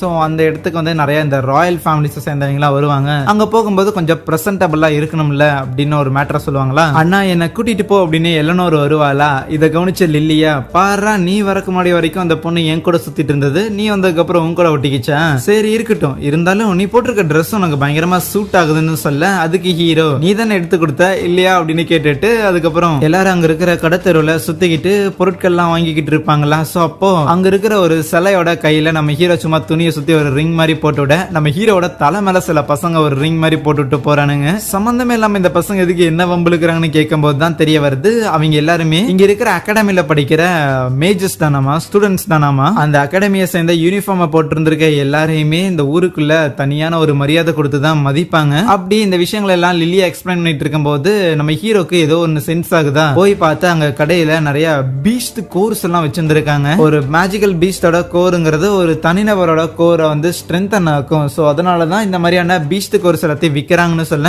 பீஸ்ட் கோர்ஸை தனியா வர எடுக்க முடியுமாங்கிறதே நம்ம ஹீரோக்கு ஷாக்கிங்கா இருக்கும். ஏன்னா இந்த மாதிரியான பிராக்டிஸ் அந்த எல்ஃபுங்கிட்ட கிடையாது. ஏன்னா அவங்க வந்து நம்ம ஹீரோக்கு அந்த பீஸ்ட் கோரை கண்ட்ரோல் பண்ணதான சொல்லி கொடுத்தாங்க. மோஸ்ட்லி இந்த பீஸ்ட் கோர்லாம் கிட்டத்தட்ட 100 கோல்டு காயினுக்குலாம் வந்து விற்கும். அப்படிங்கும் போது இதை கேட்ட ஹீரோட அம்மா, 100 கோல்டு காயின்னா நாங்க இதுக்கு முன்னாடி இருந்த வீட்டுல கிட்டத்தட்ட ஒரு 250 வருஷமே நல்லா சொகுசா வந்துரும்னு சொல்லுவாங்க. அடுத்து நடக்க போற ஒரு ஆக்ஷன்ல கூட இந்த மாதிரியான பீஸ்ட் கோர்ஸ் நாங்க ஆக்ஷன்ல விடலான்னு இருக்கிறோம், மேபி உனக்கு விருப்பம் இருந்தா ஒண்ணு வேணா தொட்டுப்பாரு அப்படின்லாம் சொல்லிட்டு இருப்பாங்களா. அப்ப லில்லியா இருக்கிறாள், அவ என்னன்னா எனக்கு ஒரு பீஸ்ட் கோர் கொடுக்குறீங்களா, ஒரு சீப்பான ஒன்னாவது வாங்கி கொடுங்க, நானும் ட்ரை பண்ணணும்னு விருப்பப்படுறாங்க போது அவங்க அம்மா முடியாதுன்றவாங்க. ஏற்கனவே சொன்ன மாதிரி தான் உங்ககிட்ட மேஜிக்கே கிடையாது, பீஸ்ட் கோர் கொடுத்தா மட்டும் மேஜிக்கல் பவர்ஸ்ல இன்க்ரீஸ் ஆகும்ல எதுவும் இல்ல, அவ்வளவு எக்ஸ்பென்சிவான விஷயத்த உங்ககிட்ட ஒரு குழந்தைகிட்ட கொடுக்கறதுக்கு எங்களுக்கு விருப்பம் இல்லைன்றவாங்க. அதுக்கப்புறம் இன்னும் கொஞ்சம் தூரம் அப்படியே ஊர் சுத்தி பார்த்துட்டு ஒரு இடத்துல வந்து சாப்பிட்டு இருப்பாங்களா. அப்ப லில்லியாவை கவனிச்ச நம்ம ஹீரோவுமே இந்த சின்ன வயசுல லில்லியா எல்லாத்தையும் கத்துக்கணும் அப்படின்னு லில்லியாவோட அம்மா அவளை ஒன்னும் வற்புறுத்துற மாதிரி தெரியல. சோ மேபி அவங்க அப்பாவோட எதிர்பார்ப்புகள் தான் லில்லியாவை இந்த மாதிரி ஸ்ட்ரெஸ் ஆக்கி இருக்குமா, இல்ல வேற ஏதாவது காரணம் இருக்குமான்னு யோசிக்க, அப்ப லில்லியா எந்திரிச்சு அந்த கடைக்குள்ள போறதை பார்த்துட்டு இவனும் ஃபாலோ பண்ணி போவான். இந்த ஒரு பீஸ்ட் கோரை என்னோட பாக்கெட் மணி வச்சு வாங்க முடியுமான்னு தெரியலையே, மேபி இதை பயன்படுத்தினா என்னோட பவர்ஸ் இன்க்ரீஸ் ஆகுமோன்னு நினைக்க, பின்னாடி வந்து நம்ம ஹீரோவும் உங்ககிட்ட தான் மேஜிக்கே இல்லையே, இதை பயன்படுத்தினாலும் ஒன்னும் பெரிய யூஸ் இல்லைன்னு உங்க அம்மா சொன்னாங்கல்ல. இதை கேட்டதுக்கு அப்புறம் அந்த லில்லியா இன்னும் கடுப்பாக ஆரம்பிச்சிடுற, நம்ம ஹீரோ மேலேயே சமகான்ல இருக்கிற ஆக்ஷன்ல விடுற அந்த பீஸ்ட் கோரை உன்னை வந்து தொட கூட அலோவ் பண்றேன்னு சொன்னாங்க, நீ ரொம்ப ஸ்பெஷலா இருக்கிற, நீ பவர்ஃபுல்லா இருக்கிற, அதனால உன்ன மாதிரியான ஆளுங்களுக்கு எல்லாம் என்ன புரிஞ்சுக்கிறதெல்லாம் முடியாதுன்னு சொல்லிட்டு தெரியாம அங்க இருக்கிற ஒருத்தனை இடிக்க, அது அந்த அகாடமியை சேர்ந்த பசங்களா தான் இருப்பானுங்களா. ஈவன் அந்த கடைக்காரனும் ஐயோ இவனுங்களா அப்படின்னு சொல்லிட்டு அப்படியே பம்பிட்டு வரமா போயிருவாரு. சண்டை செஞ்சுதான் ஆகணுமோன்னு ஹீரோவும் பவரை யூஸ் பண்ணலான்னு போக கரெக்டா லில்லியாவோட அம்மா வந்துடுறாங்க. அவங்க ஃபேமிலியோட நேம் மென்ஷன் பண்ணிட்டு இந்த ஃபேமிலியை சேர்ந்த பொண்ணு மேலேயே கை வச்சுட்டு நீங்க லேசா போயிருவீங்களாடான்னு கேட்க, ஓ இந்த ஆக்ஷன் ஹவுஸ் வச்சிருக்காங்களா அவங்க தானே இவங்க, இந்த விஷயம் ஸ்கூலோட பிரின்சிபலுக்கு தெரிஞ்சா பிரச்சனை தான் அப்படின்னு அந்த பசங்களும் அங்க இருந்து போறதுக்கு முன்னாடி லில்லியாவை பார்த்து உன்ன மாதிரியான ஒரு முட்டா பீஸ் எல்லாம் காசை வச்சுட்டு எங்க அகாடமில சீட்டு வாங்கிட்டு இருக்கிறீங்க அப்படின்னு ஒரு மாதிரி பேசிட்டு போக, வீட்டுக்கு வந்ததுக்கு அப்புறம் நடந்த விஷயங்களை லில்லியாவோட அப்பா கிட்ட சொல்லும் போது இன்னது அப்படியா அப்படின்னு சொல்லி அவரு ஷாக் ஆகுறாரு. இருந்தாலும் பரவாயில்ல, இந்த ஒரு பிரச்சனை ஒன்னும் நம்ம ஹீரோவோட அட்மிஷனை பாதிக்காது, ஏன்னா ஆல்ரெடி நான் கொஞ்சம் டொனேஷன் எல்லாம் பே பண்ணிருக்கேன் போது இதை கேட்டு லில்லியாக்கு கோவம் வந்துடும். அப்படின்னா நான் ஒன்னும் மேஜிக் எல்லாம் கத்துக்க மாட்டேங்கிறேன் வேஸ்ட் அப்படின்னு சொல்லி தான் எனக்கு பதிலா ஹீரோக்கு அந்த சீட் எல்லாம் கொடுக்குறீங்க போல. அந்த மாதிரி எல்லாம் கிடையாதுன்னு லில்லியாவோட அம்மா சொன்னாலும் எனக்கு உங்களை பிடிக்கல, உங்க யாரையுமே பிடிக்கலன்னு அவ கத்துவா. அதுக்கப்புறம் ஹீரோ லில்லியாவோட ரூமுக்கு போயிருப்பானா, தட்டிக்கிட்டே இருப்பான், அவ நீக்கிற மாதிரி தெரியாது. அப்ப அங்க வேலை செய்யற ஒருத்தர் இருக்கும் போது ஓகே லில்லியா எங்க இருப்பான்னு உனக்கு புரிஞ்சிருச்சு. அதுவே சின்ன வயசுல இருந்து அவங்க அப்பா நீ கண்டிப்பா அந்த அகாடமில போய் சேருவேன், உனக்கான ஒரு சீட்டுங்கிறது எப்போ அங்கேயே இருக்கும் அப்படின்லாம் சொல்லியே தான் லில்லியாவை வளர்த்திருப்பாரு. இருந்தாலும் நம்மளால வந்து மேஜிக்கை கத்துக்க முடியலையே, அங்க போக முடியலையே அப்படிங்கிற ஒரு ஏக்கம் அவளுக்கு இருந்திருக்கும். ஆனா இப்ப கரெக்டான நேரத்துல நம்ம ஹீரோக்கு அந்த ஒரு சீட் போகுது அப்படிங்கிற கான்ல தான் அப்படியே பேசியிருந்திருப்பான். அதுவே ஹீரோ அந்த கிச்சன்ல தான் லில்லியாவை பாத்துருவானா. சோ அவகிட்ட உன்னோட பேரண்ட்ஸ் உன்னை பத்தி ரொம்பவே கவலைப்படுறாங்க, என்ன மன்னிச்சிடு அப்படின்னு சொல்ல வரும்போது அவனுக்குள்ளே ஒரு எண்ணம் ஓட்டும், என்ன மன்னிச்சிடு அப்படின்னு நான் சொல்றதே சில டைம் திமிராதான் இருக்கும், இது சொல்லாம வேணாமா நான் யோசிச்சுட்டு இருக்கேன். அதுக்கு முன்னாடி அவன் நீ என்ன மன்னிச்சிடு அப்படின்னு சொல்லுவா, நான் தேவையில்லாம உன்னை பார்த்து பொறாமப்பட்டுட்டேன், அவங்க எதிர்பார்த்த மாதிரிதான் நான் இல்ல, இது எல்லாமே என்னோட தப்பு தான் சொல்லுவாளா. சோ இதை கேட்கும் போது நம்ம ஹீரோக்கு இது எங்கேயோ சிமிலரா கேட்ட மாதிரியே இருக்குன்னு ஒரு ஃபீலிங் இருக்கும். ஒரு பயங்கரமான செல்ஃப் டவுட், தன்னைத்தானே வேல்யூ பண்ணாம இருக்கிறது, இது நல்லதுக்கு இல்லைன்னு அவளை அப்படியே பூச்சிக்கிட்டு, இங்க பாரு நீ பயங்கரமான ஹார்ட் ஒர்க் பண்ற ஒருத்தி சரியா, அது நல்லா புரிஞ்சுக்கோ. நான் என்னோட பேரண்ட்ஸை விட்டு தொலைஞ்சு போகும்போது இதே மாதிரி ஒரு பொண்ணு வந்துட்டு என்னோட செல்ஃப் டவுட்டையுமே போக வச்சா. ஈவன் ஒரு மேஜிக் வச்சு ஒரு பூ மாதிரி வர வச்சு இதை மேக் பண்றதுக்கு கூட அவ தான் சொல்லி கொடுத்தா. சோ நீ இவ்வளவு ஹார்ட் ஒர்க் பண்ற அப்படிங்கிற விஷயம் கண்டிப்பா உன்னோட பேரண்ட்ஸுக்கும் தெரியும். நான் திடுக்கிடுன்னு எங்க இருந்து வந்துட்டேன் அப்படிங்கிறங்காட்டி இதெல்லாம் உன்னை எந்த விதத்திலயும் அஃபெக்ட் பண்ண போறது இல்லைன்னு சொல்லும் போது அவளுமே நார்மல் ஆயிடுறான். நான் மேஜ் ஆகணும்னு எங்க அப்பா ஆசைப்படுறது நான் அப்பா கண்டிப்பா சந்தோஷமா இருப்பேங்கிற காரணத்துக்காக தாங்கிறதெல்லாம் எனக்கு புரியுது. நான் தான் தேவையில்லாம ஓவர் ரியாக்ட் பண்ணிட்டேன், அவங்க எல்லாம் கரெக்டா தான் இருக்கிறாங்கன்னு அவளுக்கு புரிய வரும்போது இதை பார்த்து நம்ம ஹீரோவும் ஓகே இவன் நார்மல் ஆயிட்டா. ஆனா இன்னொரு விஷயம், லில்லியாவோட அப்பா எந்த அளவுக்கு அந்த அகாடமில இன்ஃப்ளூயன்ஷியலா இருக்கிறாரோ அந்த அளவுக்கு லில்லியா மேல மத்த பசங்க எல்லாரும் எக்ஸ்பெக்டேஷன் வைப்பாங்க. இது எப்படியாவது ஓவர் கம் பண்ணி ஆகணுமே யோசிச்சவன், ஓ லில்லியா உனக்கு மேஜிக்கை கத்துக்கணும் அப்படின்னா எனக்கு தெரிஞ்ச ஒரு இடம் இருக்கு, அங்க போறியான்னு கேட்க அடுத்த சீன்ல எல்லாருக்கிட்டையும் லில்லியா வீட்டை விட்டு போயிட்டா அப்படின்னு சொல்லிடுவான். ஏன்னு கேட்கும் போது அதான் அவளால மேஜிக்கை பயன்படுத்த முடியல, சோ அதை கத்துக்கணும்னு கேட்டா. நான் ஒரு இடத்துல கத்துக்கிட்டேன், அந்த இடத்துக்கு அவளை அனுப்பிவிட்டு இருந்திருக்கேன், அங்க இருக்கிற எல்லாருமே நல்லவங்க தான், அவளை நல்ல விதமா பாத்துக்குவாங்கலாம் சொல்லும் போது லில்லியா எழுதுனதா சொல்லி ஒரு லெட்டர் ஒன்னு கொடுப்பானா. அதுல இந்த மாதிரி நான் மேஜிக்கை யூஸ் பண்ண முடியாத காரணத்துக்காக உங்க 2 பேத்துக்கு நான் ஒரு வேஸ்ட் மாதிரி தானே தெரியுறேன், பரவாயில்ல இருக்கட்டும், நான் கண்டிப்பா மேஜிக்கை கத்துக்கிட்டு திருப்பி வரேன், எவ்வளவு வருஷம் ஆனாலும் சரி, அதுக்கப்புறம் உங்களை வந்து மீட் பண்றேன் அப்படின்னு போட்டுருக்குமா. அதை பச்சிட்டு அவர் பயங்கரமா ஃபீல் பண்ண ஆரம்பிச்சிருவாரு. நான் தேவையில்லாம தப்பு கணக்கு போட்டுட்டேன், ஒரு மெஜிஷியன் ஆனா மட்டும்தான் சந்தோஷமா இருக்க முடியும்னு சொல்லி ஒரு தப்பான ஒரு யூகத்தை வச்சுட்டு நான் தேவையில்லாம அவளை ரொம்ப ஃபோர்ஸ் பண்ணியிருக்கேன், அவளால மேஜிக்கை பயன்படுத்த முடியலனாலும் பரவாயில்ல ப்ளீஸ் என் கூட என் பொண்ணாவே இருந்தா ஃபீல் பண்ணும்போது பார்த்தா அந்த லில்லியா அதே இடத்துல தான் இருப்பா. நம்ம ஹீரோவும் அந்த லில்லியாவும் போட்ட ஒரு டிராமாவா தான் இருக்கும். இந்த டிராமா போட்டதுக்கு என்ன மன்னிச்சிடுங்க, நான் தான் அதை பண்ணலாம்னு சொன்னேன். தன்னோட குழந்தை இறந்து போறதை காட்டிலும் தொலைஞ்சு போயிருச்சு அப்படின்னா தன்னோட பேரண்ட்ஸ்க்கு அது எவ்வளவு வலி தரும் அப்படிங்கிற விஷயத்த என்னோட பேரண்ட்ஸ் ஏற்கனவே அனுபவிச்சிருந்திருக்காங்க. சோ இந்த மாதிரி உங்களை நான் ஃபீல் பண்ண வச்சதுக்கு என்ன மன்னிச்சிடுங்க. ஈவன் இதை புரிஞ்சுக்கிட்ட லில்லியாவோட அப்பாவுமே அப்படியே நம்ம ஹீரோவோட அப்பா அம்மாவை பார்த்துட்டு, உங்க பையன் இவ்வளவு வருஷம் கழிச்சு இப்பதான் திருப்பி வந்திருக்கான், நான் தேவையில்லாம அந்த அகாடமில சேர்த்துறேன் அப்படின்னு சொல்லி உங்க பையனை திருப்பி உங்ககிட்ட இருந்து பிரிக்க பார்க்கிறேன், அதுக்கு முதல்ல என்ன மன்னிச்சிடுங்க. கூடவே லில்லியா கிட்டையும் நீ அந்த அகாடமி போகணுங்கிற அவசியம் கிடையாது, எங்க கூட இருந்தாலே பரவாயில்லன்னு சொல்ல, இல்ல அதெல்லாம் கிடையாது, நான் கண்டிப்பா அந்த அகாடமி போவேன், நான் எப்ப மேஜிக் கத்துக்கிறனோ அன்னைக்கு நான் போறேன்னு சொல்லிட்டு அவங்க ஃபேமிலி பயங்கர பாண்ட் ஆயிடும். அப்புறம் தான் ஹீரோ ஓகே ஓகே நான் வேணும்னா உனக்கு உன்னோட மேஜிக்கை ஃபீல் பண்ண வைக்கிட்டான்னு சொல்லி நம்ம ஹீரோவோட தங்கச்சியும் அந்த லில்லியாவும் ஒன்னா உட்கார வச்சுட்டு 2 பேரும் நல்லா கண்ணை மூடி மூச்சிலுங்கன்னு சொல்லும் போது நம்ம எலனோரால ஃபீல் பண்ண முடியும் ஏதோ ஒரு லைட் தெரியுற மாதிரி இருக்குன்னு. என்னோட தியரி மட்டும் கரெக்டா இருந்துச்சு அப்படின்னா கரெக்டா உங்களுக்கு உங்க உடம்புல இந்த இடத்துல உங்களால ஒரு விதமான ஒரு ஹீட்டான ஒரு ஃபீலிங்கை உணர முடியுங்கும் போது அந்த லில்லியா வழியா அந்த லைட்டை ஃபீல் பண்ண முடியுது. அவளால் அந்த மேஜிக்கை ஃபீல் பண்ண முடிஞ்சிருக்குங்கிறக்கே அந்த இடத்துல ஒரு ஃபீஸ்ட் மாதிரி செலிப்ரேட் பண்ணிக்கிட்டு இருக்கேன். அந்த கிச்சன்ல இருக்கிற வேலை செய்யற எல்லாருமே பயங்கர ஹாப்பி ஆகும்போது அந்த லில்லியாவோட பேரண்ட்ஸ் இருக்கிறாங்கல்ல, அவங்களோட ஆக்ஷன் ஹவுஸுக்கு அன்னைக்கு நைட்டு ஹீரோஸோட ஃபேமிலியை இன்வைட் பண்ணியிருந்திருப்பாங்க. இந்த ஏலம் எடுப்பாங்கல்ல, சோ அந்த மாதிரியான ஒரு இடம் தான், பார்க்கவே பேலஸ் மாதிரி இருக்கேன்னு ஒரு ஆச்சரியத்தோட தான் உள்ளே வராங்க. கண்டிப்பா இந்த இடத்துக்கு நிறைய பணக்காரங்களும் கூடவே பெரிய பெரிய அட்வென்ச்சரஸும் வரக்கான சான்சஸ் இருக்குது. ரேரான ஐட்டம்ஸ் அப்பதான் அவங்களால வாங்க முடியும்ல அப்படின்னு இதெல்லாம் ஹீரோ யோசிச்சுக்கிட்டு இருப்பானா. அந்த இடத்துல இருக்கிற பீஸ்டுக்கு ஒரு எல்லாத்தையுமே நம்ம லில்லியாவும் ஹீரோவோட தங்கச்சியும் ஆச்சரியமா பாத்துக்கிட்டு இருக்கேன். அதுவே ஹீரோவோட அப்பா இருக்கிறாருல, சோ அவரு அங்க இருக்கிற செக்யூரிட்டி டீமோட ஹெட்டா இருப்பாரு போல, அங்க இருக்கிற எல்லாருக்கும் ஆர்டர் கொடுத்துட்டு இருக்கேன். இதோட அப்பா அந்த அளவுக்கு கடுசா இருந்து நான் பார்த்ததே இல்லையேன்னு ஹீரோ அப்பா வேலை செய்யறத அட்மையர் பண்ணிட்டு இருக்கிறான். அந்த ஆக்ஷனுக்கு வந்த எல்லாரையுமே லில்லியாவோட அப்பா வரவேற்றுட்டு கூடவே இந்த ஆக்ஷனுக்கு ஒரு ஸ்பெஷல் கெஸ்ட் வந்திருக்காரு. அவரு தான் நம்ம ராஜா ராணி அப்படின்னு சொல்லி இன்ட்ரோடியூஸ் பண்ண அங்க இருக்கிற எல்லாருமே ஆரவாரத்தோட ராஜா ராணிய வெல்கம் பண்ணுவாங்களா. இதோட இந்த ராஜா மேலே பாப்புலரான ஆள் தான் போலயே. இங்க நடக்கிறதெல்லாம் பார்த்தா எனக்கு போன ஜென்மத்தை தான் ஞாபகப்படுத்துதுன்னு நினைக்கிறேன். வெளியில செக்யூரிட்டிக்காக நம்ம ஹீரோவோட ஃப்ரெண்ட்ஸான அந்த ட்வின் ஹார்ன் பார்ட்டியை சேர்ந்தவங்களுமே இருப்பாங்க. ஸ்டேஜ்ல லில்லியாவோட அப்பாவுமே ஒவ்வொரு பொருட்கள் எல்லாம் இன்ட்ரோடியூஸ் பண்ணிட்டு அதை எல்லாத்தையும் ஏல விட்டுக்கிட்டு இருப்பாரு. பரவாயில்ல இது எல்லாமே பவர்ஃபுல்லா தான் இருக்குதுன்னு ஹீரோவும் யோசிச்சுக்கிட்டு இருக்கேன். உனக்கு ஏதாவது பொருள் வேணுமான்னு அவங்க அம்மா கேட்பாங்களா, நம்ம கிட்ட காசு இருக்கா என்ன, ஆமால காசு இல்ல அப்படின்னா அவங்க அம்மா அதையும் ஆச்சரியமா சொல்லிட்டு இருப்பாங்க. எலனோர் லில்லியாவோட மடியிலேயே படுத்து தூங்கி இருப்பாளா, அவகிட்ட இருந்த அந்த டிராகன் குட்டியை காணும். அந்த டிராகன் குட்டியை அவன் தேடி போகும்போது அந்த டிராகன் குட்டிக்கு ஆப்போசிட்ல பார்த்தா ஏதோ ஒரு மந்திரவாதி மாதிரி வந்து நிப்பானா. இன்னொரு பக்கம் மேடையில ஒரு லெஜெண்டரி பீஸ்ட் ஒன்னு ஆக்ஷனுக்கு விடுவாங்களா, அது 300-400 போய்கிட்டு இருக்கேன். ராஜாவோட பையன் அப்பா அது எனக்கு வேணும்னு கேட்கும்போது ராஜா 1000 கோல்டு கொடுத்து அதை வாங்கிக்கிறேன்னு சொல்லிடுவாரு. மேடைக்கு வந்துட்டு அந்த சிங்கத்தை கையோட வாங்கிட்டு இருக்கும் போது அதுவே ஹீரோ அந்த டிராகன் குட்டியை தேடி வந்திருப்பான்ல, அந்த இடத்துல ஒரு மந்திரவாதி அந்த டிராகன் குட்டியை கூப்பிடுறத பார்த்துட்டு இவன் அப்பளையா ராஜா கூட இருந்தானே, ஓகே இவனை பகச்சுக்கிறதுங்கிறது ராஜாவை பகச்சுக்கிற மாதிரி சரி இல்லன்ட்டு தல அது என்னோட பெட்டு தான், அது நீங்க கொடுத்துறீங்களான்னு கேட்க அவனுமே ஓ இது உன்னோட தான் அந்த ஆக்ஷன்ல விட்டு இருந்திருக்காங்கன்னு நினைச்சங்க அப்படிங்கும் போது அது நேரம் வந்து நம்ம ஹீரோட ஷோல்டர்ல ஏறி வந்துக்கும். அந்த மந்திரவாதிக்கு அது ஒரு மானா பீச்னு தெரியுது. சோ அதனால அந்த பீச் இங்கே விட்டுட்டு போ, அது எனக்கு வேணும். அதோட முழு பொட்டன்ஷியல் என்ன அப்படிங்கறத கண்டிப்பா என்னால வெளியே கொண்டு வர முடியும். இந்த அளவுக்கு நான் அமைதியை கேட்கறதே பெருசுன்னு அவனோட பவர்ஸ் எல்லாம் யூஸ் பண்ணிட்டு நம்ம ஹீரோ கிட்ட டிமாண்ட் பண்ண, நான் எதுக்கு உனக்கு கொடுக்கணும்னு ஹீரோ அசர்ற மாதிரி இல்ல.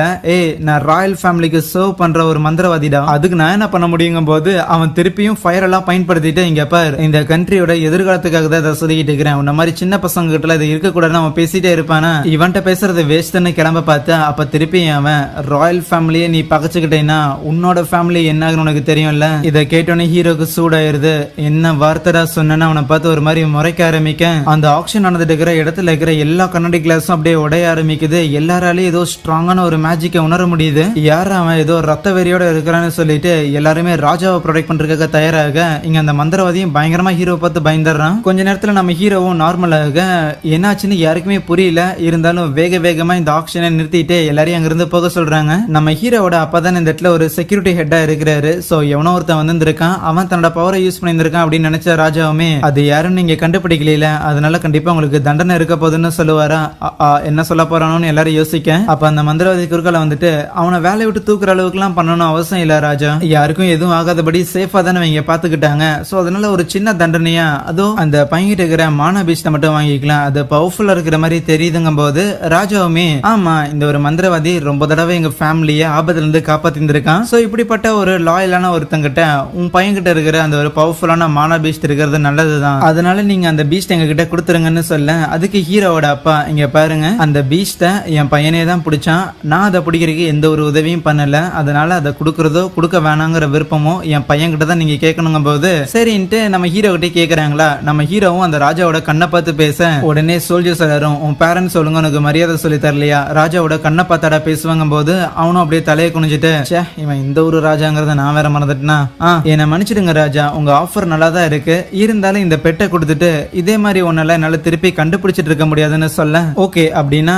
இப்ப நாங்க வந்து ஒரு சிங்கக்குட்டி ஒண்ணு வாங்கி இருந்திருக்கோம், இது ஒரு மானா பீஸ்ட் தான், இதை வேணும்னா அதுக்கு பதில் நாங்க கொடுக்கறோம்னு சொல்ல, இல்ல தல அப்பயும் முடியாதுன்றவனா, என்னடா முடியாதுன்னு சொல்றேன், நான் 2 தடவை கேட்டுட்டேன், திருப்பி ஒரு தடவை கேட்கிறேன் என்ன வேலைன்னு கேட்கும் போது அப்ப ஹீரோ இங்க பாருங்க ராஜா, நான் 3 தடவை முடியாதுன்னு சொன்னதுக்கு அப்புறம் அந்த பதில் உங்களால ஏத்துக்க முடியல அப்படின்னா உங்களோட கர்வம் தான் அதை மறைச்சுக்கிட்டு இருக்குது, வேணும்னா உங்களுக்கு 2 பசங்க இருக்கிறாங்களே அவங்களுக்கு என்ன வேலைன்னு சொல்லுங்க, நான் வேணா வாங்கிக்கிட்டான்னு கேட்க, உடனே ராஜா கிட்டே திமிரு பேசுறியாடான்னு அந்த சோல்ஜர்ஸ் 2 பேரும் அவனை அட்டாக் பண்றதுக்காக வருவாங்களா, ஈஸியாவே அவங்க 2 பேரையும் தூக்கி போட, ஒரு குழந்தைய கூட உங்களால எதுவும் பண்ண முடியலையா, அந்த பீஸ்ட் கண்டிப்பா எனக்கு வேணும்டான்னு சொல்லிட்டு அந்த மந்திரவாதி அவனோட பவர்ஸை பயன்படுத்த திடீர்னு அப்படியே டைமே ஸ்டாப் ஆயிடுது, யாராலையும் நகர முடியல, ஈவன் அந்த மந்திரவாதிக்கு ஒன்னும் புரியாம இருக்க, அப்ப ஹீரோ அவனை தொடாமலே அந்த இடத்துல அவனோட காலை உடைக்கிறது மட்டும் இல்லாம உன்னால இந்த இடத்துல எதுவுமே பண்ண முடியாது, தேவையில்லாம ரொம்ப ட்ரை பண்ணாதடான்னு சொல்லிக்கிட்டு இருக்க, உன்னாலே என்ன எதுவும் பண்ண முடியாது, நான் யார் தெரியுமா, நான் ராயல் ஃபேமிலியோட ஆளு, ராஜாக்கு சேவை பண்ற ஆளுன்னு சொல்ல, அதனாலதான் சொல்றேன் உன் இருக்கிற இடம் தெரிஞ்சு நடந்துக்கோம்பா, நான் தாண்டா இங்க ராஜாங்கிற மாதிரியே. அதுக்கப்புறம் அந்த இடத்துல எல்லாமே நார்மல் ஆகும் போது நம்ம ஹீரோ அப்படியே மயங்கி போயிடுறானா. அடுத்த நாள் காலையில நம்ம ஹீரோவுமே தூக்கத்துல இருந்து கண் விழிக்கும் போது நேத்து நடந்த விஷயங்கள்லாம் நினைச்சு பாக்குறான், கொஞ்சம் ஓவரா தான் போயிட்டோமோ, இது கொஞ்ச நேரத்துக்கு என்னால டைமை ஸ்டாப் பண்ணி வைக்க முடிஞ்சது, பட் இது பத்தாது, இன்னும் ட்ரைனிங் தேவைப்படுது போலயே நினைச்சுக்கிட்டு இருக்க. கரெக்டா நம்ம ஹீரோட அம்மாவும் வராங்க, என்ன நடந்ததுன்னு அவங்க கிட்ட விசாரிக்க, இல்ல பெருசா எதுவும் நடக்கல, அந்த அன்னைக்கு நீ அப்படியே டக்குன்னு மயங்கி போயிட்ட, டாக்டர் கிட்ட காமிச்சோம், கூடிய சீக்கிரம் எந்திரிச்சிருவேன்னு சொன்னாங்க, அதே மாதிரி நீயே எந்திரிச்சிட்டுன்னு சொல்லி அவங்க கண்ணெல்லாம் கலங்க ஆரம்பிச்சிருது. அதுக்கப்புறம் நம்ம ஹீரோ அவங்க அம்மா கூட ஷாப்பிங் போயிருந்திருப்பானா, அங்க போன இடத்துல அவங்க தங்கச்சிக்காக ஒரு சின்ன ப்ரௌச் மாதிரி ஒண்ணு வாங்குறாங்க, இது விலை ஜாஸ்தியா இருக்கும் போலயேன்னு ஹீரோ சொல்ல வரும்போது அம்மாவும் வேலைக்கு போறான்ப்பான்னு சொல்லிட்டு அதுக்கப்புறம் அவங்க அந்த இடத்துல ஏகப்பட்ட பொருட்கள்லாம் வாங்கிக்கிட்டு இருப்பாங்களா. ஷாப்பிங் எல்லாம் முடிச்சுட்டு திருப்பி வரும்போது உங்க அப்பா எப்பவுமே என் கூட ஷாப்பிங்கே வர மாட்டாருன்னு சொல்ல, இத்தனை பொருள் வாங்கிட்டு வந்தா எப்படி அந்த ஆள் ஷாப்பிங் வருவாருன்னு. அதுக்கப்புறம் நேரா வீட்டுக்கு வந்தா வீட்டுக்குள்ள நம்ம ஹீரோட அப்பா இருக்கிறாருல, சோ அவர்கிட்ட இந்த ராஜாவுக்கு சார்பா யாரோ ஒருத்தங்க பேசுறதுக்காக வந்திருக்காங்க. நம்ம ஹீரோவுமே உள்ள வந்துட்டு என்னத்தெல்லாம் என்ன விஷயம் அப்படின்லாம் கேட்கும் போது, சோ நேத்து இந்த இன்சிடென்ட்லாம் நடந்துச்சுல, சோ அதுக்கு ஒரு இழப்பீடு தரதா இந்த மாதிரி காசெல்லாம் தரதா இருக்கிறாங்க போல. அது மட்டும் இல்லாம நேத்து நம்ம ஹீரோவை அட்டாக் பண்றதுக்காக சில சோல்ஜர்ஸ் வந்திருப்பாங்களா, அவங்க 2 பேரையுமே வந்து ஃபயர் பண்ணிட்டாங்களாமா, டிஸ்மிஸ் பண்ணிட்டாங்களாமா. கூடவே அந்த மந்திரவாதி ஒருத்தன் ஹீரோவை அட்டாக் பண்ண பார்த்து இருந்திருப்பான்ல, அவனோட காலு உடஞ்சிருந்திருக்கும், அவன் அந்த டைம்லயே மயங்கி போயிருந்திருப்பான். அதுக்கப்புறம் கொண்டு வந்து ஹாஸ்பிட்டல்ல அட்மிட் பண்ணதுக்கு அப்புறம் காலையில எந்திரிச்சதுல இருந்தே நீ தான் இந்த மாதிரி அவனோட காலை உடைச்சிட்ட அப்படின்லாம் சொல்லியிருந்தான். அது எதுவுமே நம்புற மாதிரி கிடையாது, கண்டிப்பா அவன் யூஸ் பண்ண ஸ்பெல் அவனுக்கே ரிவீட் ஆயிருந்திருக்கணும். உங்க அப்பாவோட செக்யூரிட்டி அந்த இடத்துல ஒழுங்கா இல்ல, பிளஸ் அது மட்டும் இல்லாம இல்லாம நீயும் தேவையில்லாம ராஜாவை பகச்சுக்கிற மாதிரி எல்லாம் இருந்துச்சு. ராஜா பேசிக்கா இந்த மாதிரிலாம் ஏதாவது நடந்துச்சுன்னா மன்னிக்கிற ஆள் கிடையாது. இருந்தாலும் உங்களை மன்னிச்சு இந்த மாதிரி சன்மானம் எல்லாம் கொடுக்குறாரு அப்படின்னா இதை நீங்க ஏத்துக்கிட்டு தான் ஆகணும் அப்படின்னு சொல்லி காசை கொடுத்துட்டு அங்க இருந்து போயிருவானா. நம்ம ஹீரோவோட அப்பா அதை ஹீரோ கிட்ட கொடுத்துட்டு உன்னதான் ஆல்மோஸ்ட் அவனுங்க கொலையே பண்ணியிருப்பானுங்க. சோ அதனால இந்த காசை நீயே வச்சுக்கோ. எந்த விதமான சூழ்நிலையா இருந்தாலும் சரி காசு கையில இருக்கிற வரைக்கும் அது கண்டிப்பா நமக்கு உதவி பண்ணணும்னு சொல்றாரு. ஆனா இதையெல்லாம் தாண்டி நம்ம ஹீரோ அப்படியே நைட்டுக்கு வந்து யோசிச்சுக்கிட்டே இருப்பான். ஏதாவது பெருசா பண்ணணும். இந்த நேஷன்ல இருக்கிற இந்த பவர், இந்த ராயல் ஃபேமிலி இவங்களுக்கு எதிர்த்து ஏதாவது ஒண்ணு பண்ணணும் அப்படின்னா அதுக்கு நம்ம கொஞ்சம் பெரிய ஆள் ஆகணும். இந்த குழந்தையா இருந்துட்டு எதுவும் பண்ண முடியாதுன்னு உனக்கு புரியுது. அடுத்த நாள் அந்த மேஜிக்கல் இன்ஸ்டிடியூஷன் இருக்குதுல்ல, அந்த இடத்துக்கு போகும்போது அங்க ஏகப்பட்ட ஸ்டூடெண்ட்ஸ் எல்லாம் இருப்பாங்களா. அப்ப அந்த மாதிரி அங்க ஏதோ ஒரு பறவை நம்ம ஹீரோவையே பார்த்துக்கிட்டு ஒரு காட்டு பக்கமா பறந்து போகும்போது பின்னாடியே ஹீரோவும் போவான். அப்போ அந்த இடத்துல ஒரு வயசான கிழவி உன்னதான் எதிர்பார்த்துட்டு இருந்தேன் ஆர்த்தர்னு சொல்ல. ஜைரஸ் அகாடமி பெரிய பெரிய scholars, entrepreneurs, royal guard, public leader, military ஆபீசர்னு சொல்லி இந்த நாட்டில் இருக்கிற பெரிய பெரிய ஆளுங்கெல்லாம் இங்க தான் படிச்சிருந்தாங்க. இது பயங்கர பிரஸ்டீஜியஸான ஒரு ஸ்கூல். ஊர்ல இருக்கிற எல்லா குழந்தைங்களுமே இங்க வந்து தான் மேஜிக் கத்துக்கணும் அப்படின்னு நினைக்கிற அளவுக்கான ஒரு அகாடமி. ஆனா ஓப்பனா இந்த அகாடமில எல்லா அத்தாரிட்டியும் இருக்கிற டைரக்டரை எதிர்த்து நின்னுகிட்டு இருக்கிறேன். அந்த கிழவியும் ஹீரோவை பார்த்துட்டு ஆர்த்தர் உன்னை நான் வெல்கம் பண்றேன். இருந்தாலும் அந்த லில்லியாவோட அப்பா உன்னை பத்தி கொஞ்சம் நிறையவே பேசியிருந்தாரு. அவர் பேசின அளவுக்கு நீ இருக்கிறியான்னு நான் டெஸ்ட் பண்ணி ஆகணும்பாங்களா. அப்பயும் நம்ம ஹீரோ கன் மாதிரி அதே இடத்துல நிக்கிறத பார்த்துட்டு பயங்கரமா இம்ப்ரெஸ் ஆகுறாங்க. நம்ம ஹீரோக்கும் அவங்க பவர்ஃபுல்லான ஒரு ஆள்னு தெரியுது. இப்படி ஒரு ஸ்கூலோட டைரக்டரா இருந்துகிட்டு பவர்ஃபுல்லான ஒரு ஆளா தான் இருந்தாகணும். கொஞ்சமா இந்த இடத்துல கெத்து காமிச்சாலே போதும். லில்லியாவோட அப்பா ஒன்னும் பொய் சொல்லலங்கிறது ப்ரூவ் ஆயிரும்ட்டு அவனோட வின் மேஜிக் மூலமா அங்க இருக்கிற பாறைகள்லாம் தூக்கி அடிக்க அதை அவங்க அசால்ட்டா டிஃபெண்ட் பண்ணிடுறாங்களா. சரின்னு அவன் ஃபயர் மேஜிக்கையும் ட்ரை பண்ணும்போது திருப்பியும் அதையும் டிஃபெண்ட் பண்ணிடுறாங்க. வேற வழி இல்லாம டைரக்டா ஹேண்ட் காம்பேட்டுக்கு போகும்போது அவங்க அசால்ட்டா ஏர் மூலமாவே ஒரு செவர் மாதிரி பில்ட் பண்ணி நம்ம ஹீரோவை தூக்கி எறிய. பரவாயில்லையே, நான் இம்ப்ரெஸ் ஆயிட்டேன். உன்னோட திறமைகள் மேல உனக்கு ஓவர் கான்பிடன்ஸ் இருக்குதான் செய்யுது. இருந்தாலும் உன்னோட சாசரி ஸ்கில்லும் சரி, உன்னோட காம்பேக்ட் ஸ்கில்லும் சரி பெர்ஃபெக்ட் மிக்சரோட இருக்குது. இருந்தாலும் இந்த சண்டைய இதே இடத்துல முடிச்சு வச்சிடலாமான்னு சொல்லிட்டு மயங்கிராதரான்னு அந்த இடத்துல அவங்க ஏதோ சவுண்ட் மேஜிக்கை பயன்படுத்த ஆரம்பிப்பாங்க. நம்ம ஹீரோக்கு காதெல்லாம் அடைக்கும். இருந்தாலும் அந்த இடத்துல மயங்காம இருக்க நம்ம ஹீரோவை சேர்த்துக்கிறேன்னு அக்செப்ட் பண்ணிக்கிறாங்களா. கூடவே உன்னோட வின் மேஜிக்கும் நல்லா இருக்குது. ஈவன் உன்னோட எர்த் எலிமெண்ட்டுமே உன்னால பயன்படுத்த முடியுது. வேற ஏதாவது யூஸ் பண்ண முடியுமான்னு கேட்க என்னால வாட்டரையும் பயன்படுத்த முடியும்னு சொல்லுவானா. சரி இதெல்லாம் இருக்கட்டும், இருந்தாலும் நீ எதையோ சொல்லணும்னு ரொம்ப ஆர்வப்படுற மாதிரி இருக்கே, அது என்னதுங்கும் போது நான் என்ன நினைக்கிறேங்கிற விஷயம் என் மூஞ்சிலேயே எழுதி இருக்குது. அவ்வளவு ஈஸியா கெஸ் பண்ணிட்டாங்களேன்னு நம்ம ஹீரோவும் எனக்கு உங்ககிட்ட எந்த அளவுக்கு அத்தாரிட்டி இருக்குதோ அது வேணும் அப்படின்னு கேட்பான். அப்பதான் என்னால என்னோட ஃபேமிலியை ப்ரொடெக்ட் பண்ண முடியும். சோ அதை நீங்க கொடுக்குறீங்க அப்படிங்கிற பட்சத்துல நான் வேணும் இந்த இடத்துல சேரலான்னு இருக்கிறேங்க போது அந்த டைரக்டருக்கு ஒன்றும் புரியல. லைக் இது வரைக்கும் எந்த ஒரு பெரிய நோபல் இல்ல ராயல் ஃபேமிலி சேர்ந்தவங்க கூட இந்த மாதிரியான ஒரு ரெக்வஸ்ட் என்கிட்ட வச்சதே இல்லையேன்னு ஷாக் ஆக. நான் இதை ஏன் சொல்றேன் அப்படின்னு கண்டிப்பா உங்களுக்கு புரியும்னு சில மேட்டர்லாம் சொல்லுவான். என்னன்னு பார்த்தா இப்போதைக்கு நம்ம ஹீரோ இந்த ஸ்கூல்ல சேர்றதுக்கான ஐடியா அவனுக்கு கிடையாது. ஏன்னா இந்த ஸ்கூல்ல அவன் சேர்றான் அப்படின்னா இங்க இருக்கிற பசங்க எல்லாருமே நம்ம ஹீரோவோடமே ஒரு 3 வயசு பெரிய பசங்க தான். இன்னும் ஒரு 3 வருஷம் எனக்கு டைம் இருக்குது இங்க நான் சேர்றதுக்கு. சோ அது வரைக்கும் நான் ஒரு அட்வென்ச்சரரா மாறிட்டு உலகத்துல இருக்கிற நிறைய விஷயங்கள் கத்துக்கணும், எக்ஸ்ப்ளோர் பண்ணணும்னு நினைக்கிறேன். அதுக்கப்புறம் வேணும்னா வந்து நான் திருப்பி இந்த ஸ்கூல்ல ஜாயின் பண்றேன். அப்ப நான் ஜாயின் பண்ணும்போது கண்டிப்பா இங்க இருக்கிறவங்களோட பெட்டரா தான் இருப்பாங்க போது அவங்களுக்கும் புரியுது. சரி இருக்கட்டும், இத பத்தி அவன் ஃபேமிலி கிட்ட சொல்லிட்டியா, அப்படி சொல்லுனா போய் சொல்லு, அவங்க அக்செப்ட் பண்ணிக்கிட்டா பாப்போமாங்க. ஆப்வியஸா ஹீரோட அம்மா இதை சுத்தமா சப்போர்ட் பண்ணவே இல்ல. அவங்க அப்பா கிட்ட சண்டை போட்டுக்கிட்டு இருப்பாங்க. எப்படி ஒரு குட்டி பையனை அட்வென்ச்சருக்காக அனுப்புறது, அதெல்லாம் அனுப்ப முடியாது. தேவையில்லாம நீங்க பாட்டுக்கு இதை கன்சிடர் பண்றங்கிற பேர்ல ஏதாவது ஒண்ணு பண்ணிட்டு இருக்காதீங்கன்னு சொல்லி சண்டை போட்டு இருப்பாங்களா.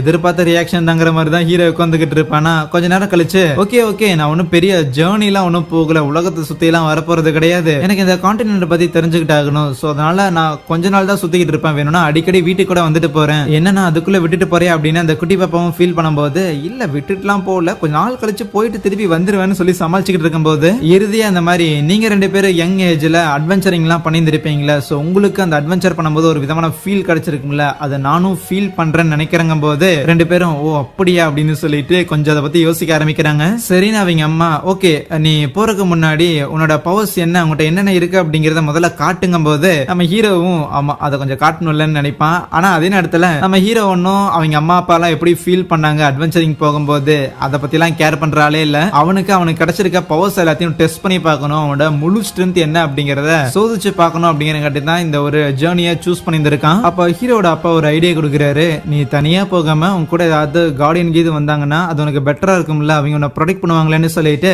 நேரா அந்த ட்வின் ஹார்ன் பார்ட்டி இருக்குல்ல, சோ அவங்க கிட்ட தான் போய் கேட்கும் போது அந்த ஆடம் ஸ்ட்ரைட் அவேவா இல்ல குழந்தைங்களே நல்லா பார்த்துட்டு இருக்க முடியாதுன்னு நோ சொல்லிடுறான். அது மட்டும் இல்லாம எனக்கு இந்த ஆத்தர் வளர வளர எங்கேயாவது நான் தூங்கிட்டு இருக்குமோ நைட் என்ன போட்டு தள்ளிடுறானோ பயமா இருக்குன்னு சொல்லும் போது அங்க வாக்கர் அப்படின்னு அந்த டீம்ல தான் இருப்பான்ல, சோ நான் வேணா பாத்துக்கிறேன் என் கூட அனுப்பி வைங்கன்னு சொல்லுவானா.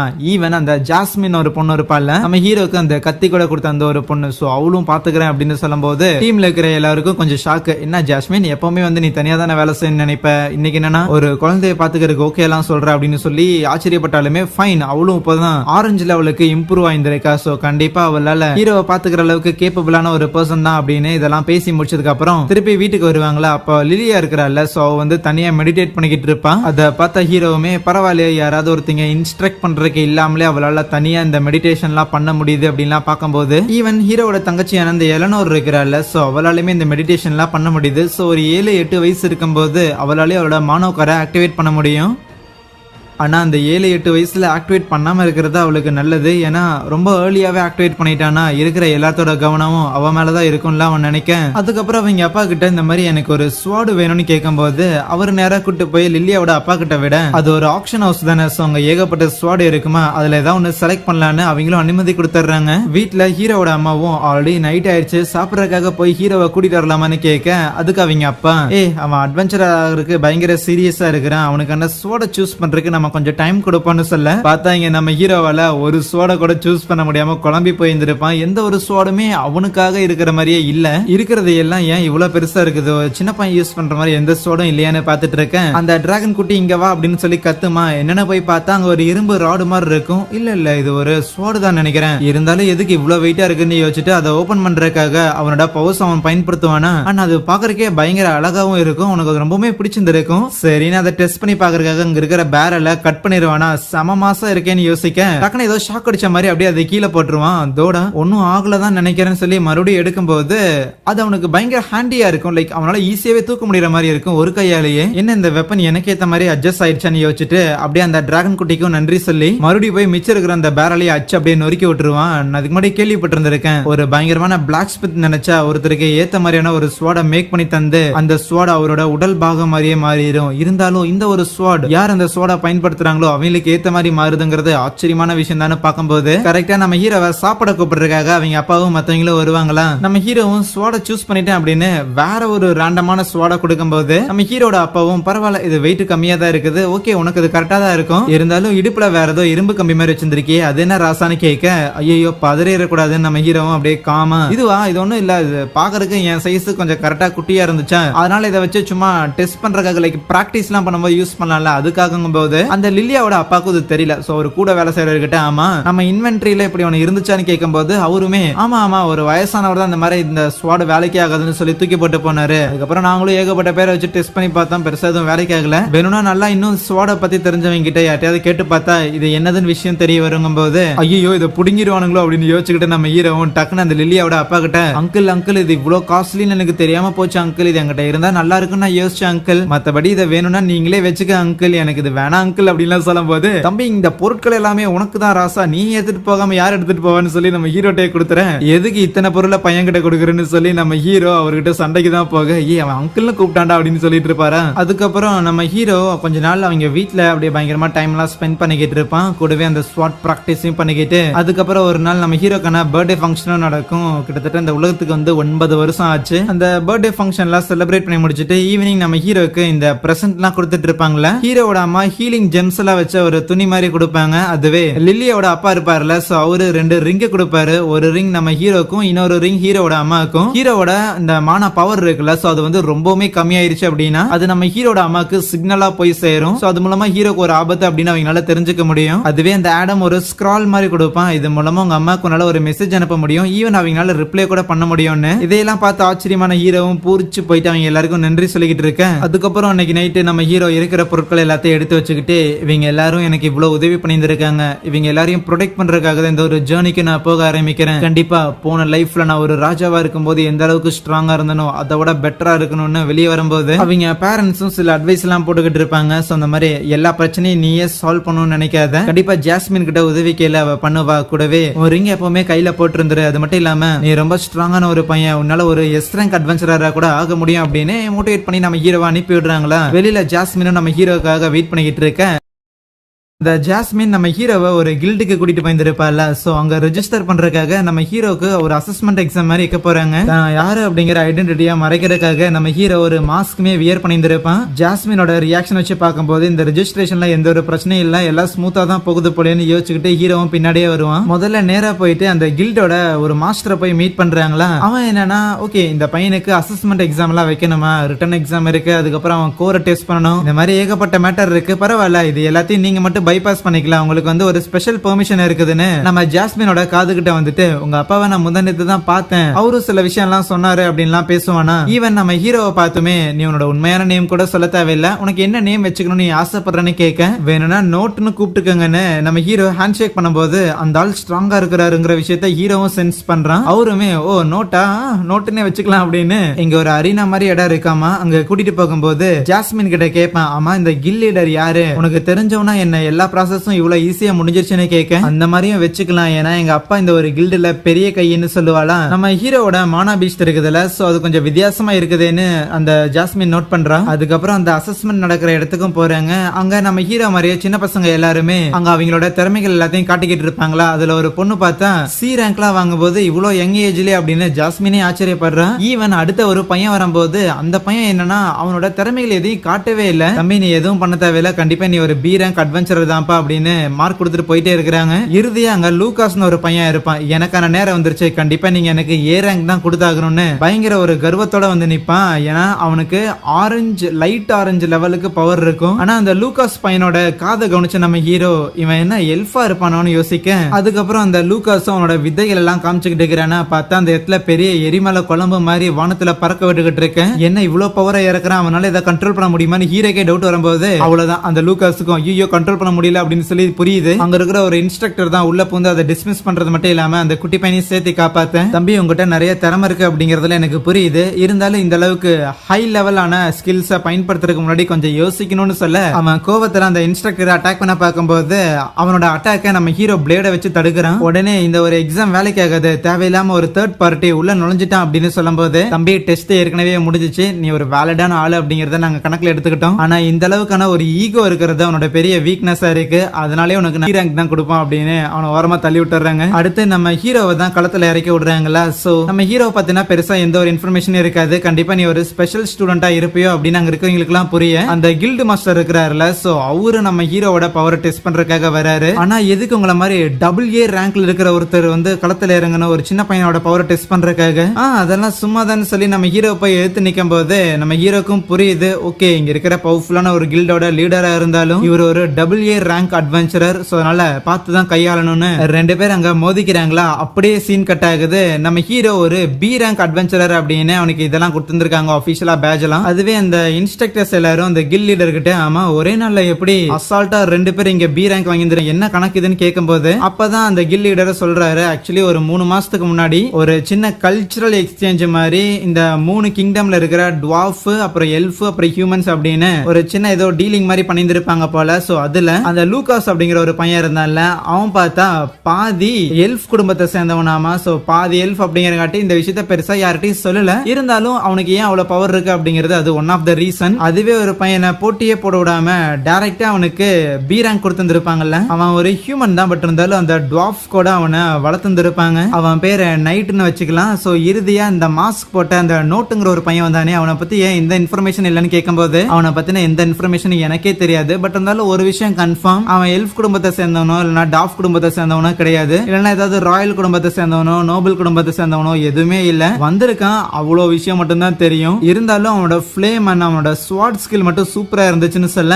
நம்ம ஹீரோ முடிஞ்ச அளவுக்கு அந்த கில் லீடர் கூட பயங்கரமா சண்டை போட்டு இருந்திருப்பானா, இருந்தாலும் அந்த கில் லீடர் அதை எல்லாத்துக்கும் சேர்த்து தாக்கு பிடிச்சிருந்திருப்பாரு அந்த இடத்துல. இது எல்லாத்தையும் ஒரு மாதிரி யோசிச்சுக்கிட்டே நின்னுகிட்டு இருக்கேன். பராக்க பார்த்தது போதும் வா போகலான்னு கூட்டிட்டு போகும்போது அந்த நைட்டுங்கிற பையன் இருக்கிறான்ல, சோ அவன் ஹீரோ கிட்ட வந்துட்டு, ஆமா எதுக்கு தேவையில்லாம அந்த லூகாஸ் பையனை தடுக்கிறதுக்காக ஸ்வாடெல்லாம் நீ பயன்படுத்தி இருந்த, ஓகே ஃபைன், அது ஒரு ரெக்லெஸ்ஸான ஒரு மூவா இருந்தாலும் மேபி நான் இருந்திருந்தாலும் அதுதான் பண்ணிருப்பான்.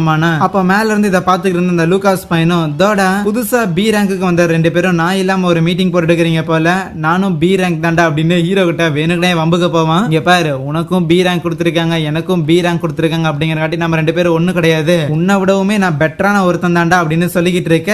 அப்ப இருக்கிற எல்லாரும் என்ன சின்ன பசங்க சண்டை போடுறாங்கன்னு பார்க்கும்போது, இருக்கிற எல்லாரும் பாக்குறாங்கன்னு போனா போதுன்னு விட்டுட்டு போறேன்டான்னு ஒரு மாதிரி பேசிட்டு இருப்பான். அதுக்கப்புறம் ஜாஸ்மின் நம்ம ஹீரோவை ஒரு இடத்துக்கு வரையன்னு சொல்லிட்டு கூட்டிட்டு போக அங்க பார்த்தா இந்த லோ ரேங்க் அட்வென்ச்சரர்ஸ் இந்த புது பசங்களா இருப்பாங்கல்ல அவங்க எல்லாருமே சில குவெஸ்ட் எல்லாத்தையும் முடிக்கிற மாதிரி லைக் சில சேலஞ்சஸ் எல்லாத்தையும் முடிக்கிற மாதிரி அங்க எதையோ கலெக்ட்லாம் பண்ணிக்கிட்டு இருப்பாங்க. இதுதான் பேசிக்கா அவங்களுக்கு வேலையா இருக்கும். வா சும்மா போய் சுத்தி பாப்போம்னு சொல்லிட்டு ஜாஸ்மின் படு வேகமா ஓடிக்கிட்டு இருக்க நம்ம ஹீரோ முடிஞ்ச அளவுக்கு பின்னாடியே வருவானா. தோடா நான் எதிர்பார்த்ததோடமே ஜாஸ்மின் இவ்வளவு வேகமா இருக்கிறான். ஈவன் இன்னைக்கு நடந்த அந்த அசஸ்மெண்ட் எக்ஸாம்ல கூட அந்த கில் மாஸ்டர் பார்த்தா பயங்கர ஸ்பீடா நம்ம ஹீரோட மூவ்மெண்ட்ஸ் எல்லாத்தையும் கணிச்சிருப்பாரு. என்கிட்ட இருக்கிறதுலே வந்து பெஸ்டான மூவ் என்ன அப்படிங்கறத பாக்கறதுக்காக அவர் என்ன புஷ் பண்ணாரு. எந்த இடத்துல நான் தப்பு பண்ணி தோத்தேன் எனக்கு தெரியலன்னு யோசிச்சுக்கிட்டு இருக்கேன். இவங்க இங்க ஓடி வந்தாங்கல்ல, சோ அங்க ஏதோ ஒரு பிளாஸ்ட் நடக்கிற மாதிரி தெரியும். பார்த்தா அது ஏதோ ஒரு மான்ஸ்டர். அங்க இருக்கிற ஆளுங்க எல்லாரையும் அது புடிச்சு அப்படியே சாப்பிட ஆரம்பிக்க உடு ஜூட்னு ஜாஸ்மின் ஹீரோவும் எஸ்கேப் ஆவாங்களா. ஆனா அப்ப ஒன்னு விடாத இவங்களை நேரா துரத்திக்கிட்டு வேற வழி இல்லாம ஜாஸ்மின் அது கூட சண்டை போட ஆரம்பிப்பேன். அது அதே இடத்துல போட்டு தள்ளிடலான்னு பார்க்கும்போது இன்னொன்னு வந்து அவளை அட்டாக் பண்ண பார்க்க உள்ள பூந்து எப்படியோ ஹீரோ தான் ஜாஸ்மினை காப்பாத்துறானா. பட் பின்னாடி மறுபடியும் அந்த மான்ஸ்டர் அட்டாக் பண்ண வர ஜாஸ்மின் சண்டைக்கு போயிருவாளா. ஹீரோவும் களத்துல இறங்கலான்னு பார்க்க அப்ப நம்ம ஹீரோவோட பாஸ்ட் செல்ஃப் அவனுக்கு ஏதோ அட்வைஸ் கொடுக்கற மாதிரி இருக்க கொஞ்சம் பொறுமையா இருந்தவனும் அந்த மான்ஸ்டர் ஜாஸ்மின் அட்டாக் பண்ண போகும்போது கரெக்டா உள்ள பூந்து அதை காலி பண்ணிடுறான். அதுக்கப்புறம் அந்த மான்ஸ்டர் ஆளுங்களா வந்து அள்ளி பொறுக்கி போயிட்டு இருக்க கொஞ்சமாவது ஜாக்கிரதையா இருறான்னு ஜாஸ்மின் ஹீரோட கண்ணத்தை பிடிச்சி கிளிக்கிட்டு இருப்பாளாம். அதுக்கப்புறம் அன்னைக்கு நைட்டு ஒரு சின்ன கேம்ப் ஃபயர் போட்டு அப்படியே பேசிட்டு இருக்கும் போது தான் இந்த மாதிரி எனக்கு வீட்டுல இருக்கிறதுக்கு பிடிக்காம தான் நான் வீட்டை விட்டு வரக்காக ஒரு அட்வென்ச்சரரா ஆனன்னு சொல்லுவா. சோ அவளோட ஃபேமிலி வந்து லைக் இந்த ஃபயர் மேஜிக் பயன்படுத்துறதுல பெரிய கைங்களாமா. அவளோட சிப்ளிங்ஸ்லயே அவ தான் ஃபர்ஸ்ட் இந்த மாதிரி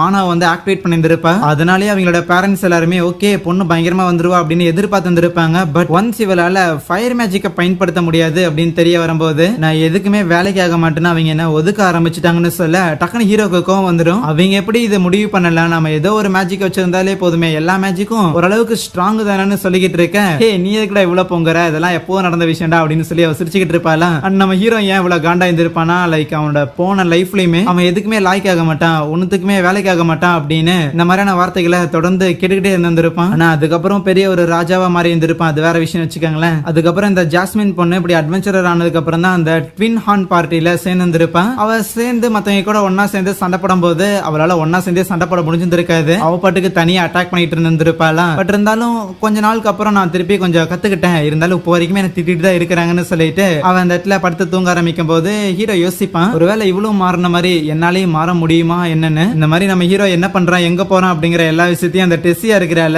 அவன் நோட் பண்ணிக்கிட்டே தான் இருக்கிறாளா. பின்னாடி வந்த டெஸ்ஸியாவோட தாத்தாவும் ஓ என்ன ஹீரோ நிறைய புது புது விஷயங்கள் கத்துக்கிறான் அப்படின்னு பொறாமையா இருக்கா, அவனே நோட் விட்டு இருக்கிறேன், வேணும்னா நீயும் சில விஷயங்கள் கத்துக்கிறியா என்னன்னு சொல்லி ஒரு புக் ஒன்னு கொடுக்க அப்படியே கட் பண்ணா ஒரு 2 வருஷம் கழிச்சு ஊர்ல இருக்கிறவங்க எல்லாம் பேசிக்குவாங்க. கேள்விப்பட்டிருந்திருக்கியா ஒரு குட்டி பையன் ஒருத்தர் இருப்பான் மாஸ்க் போட்டுக்கிட்டு நோட் அப்படிங்கிற பேரோட, அவன் பயங்கர ஸ்ட்ராங்கான ஒருத்தன் நாம எல்லாம் பேசிக்கிட்டு இருக்கேன். அங்கேயே இந்த ஒரு எபிசோட முடிக்கிறாங்க. சரியா, தேங்க்யூ.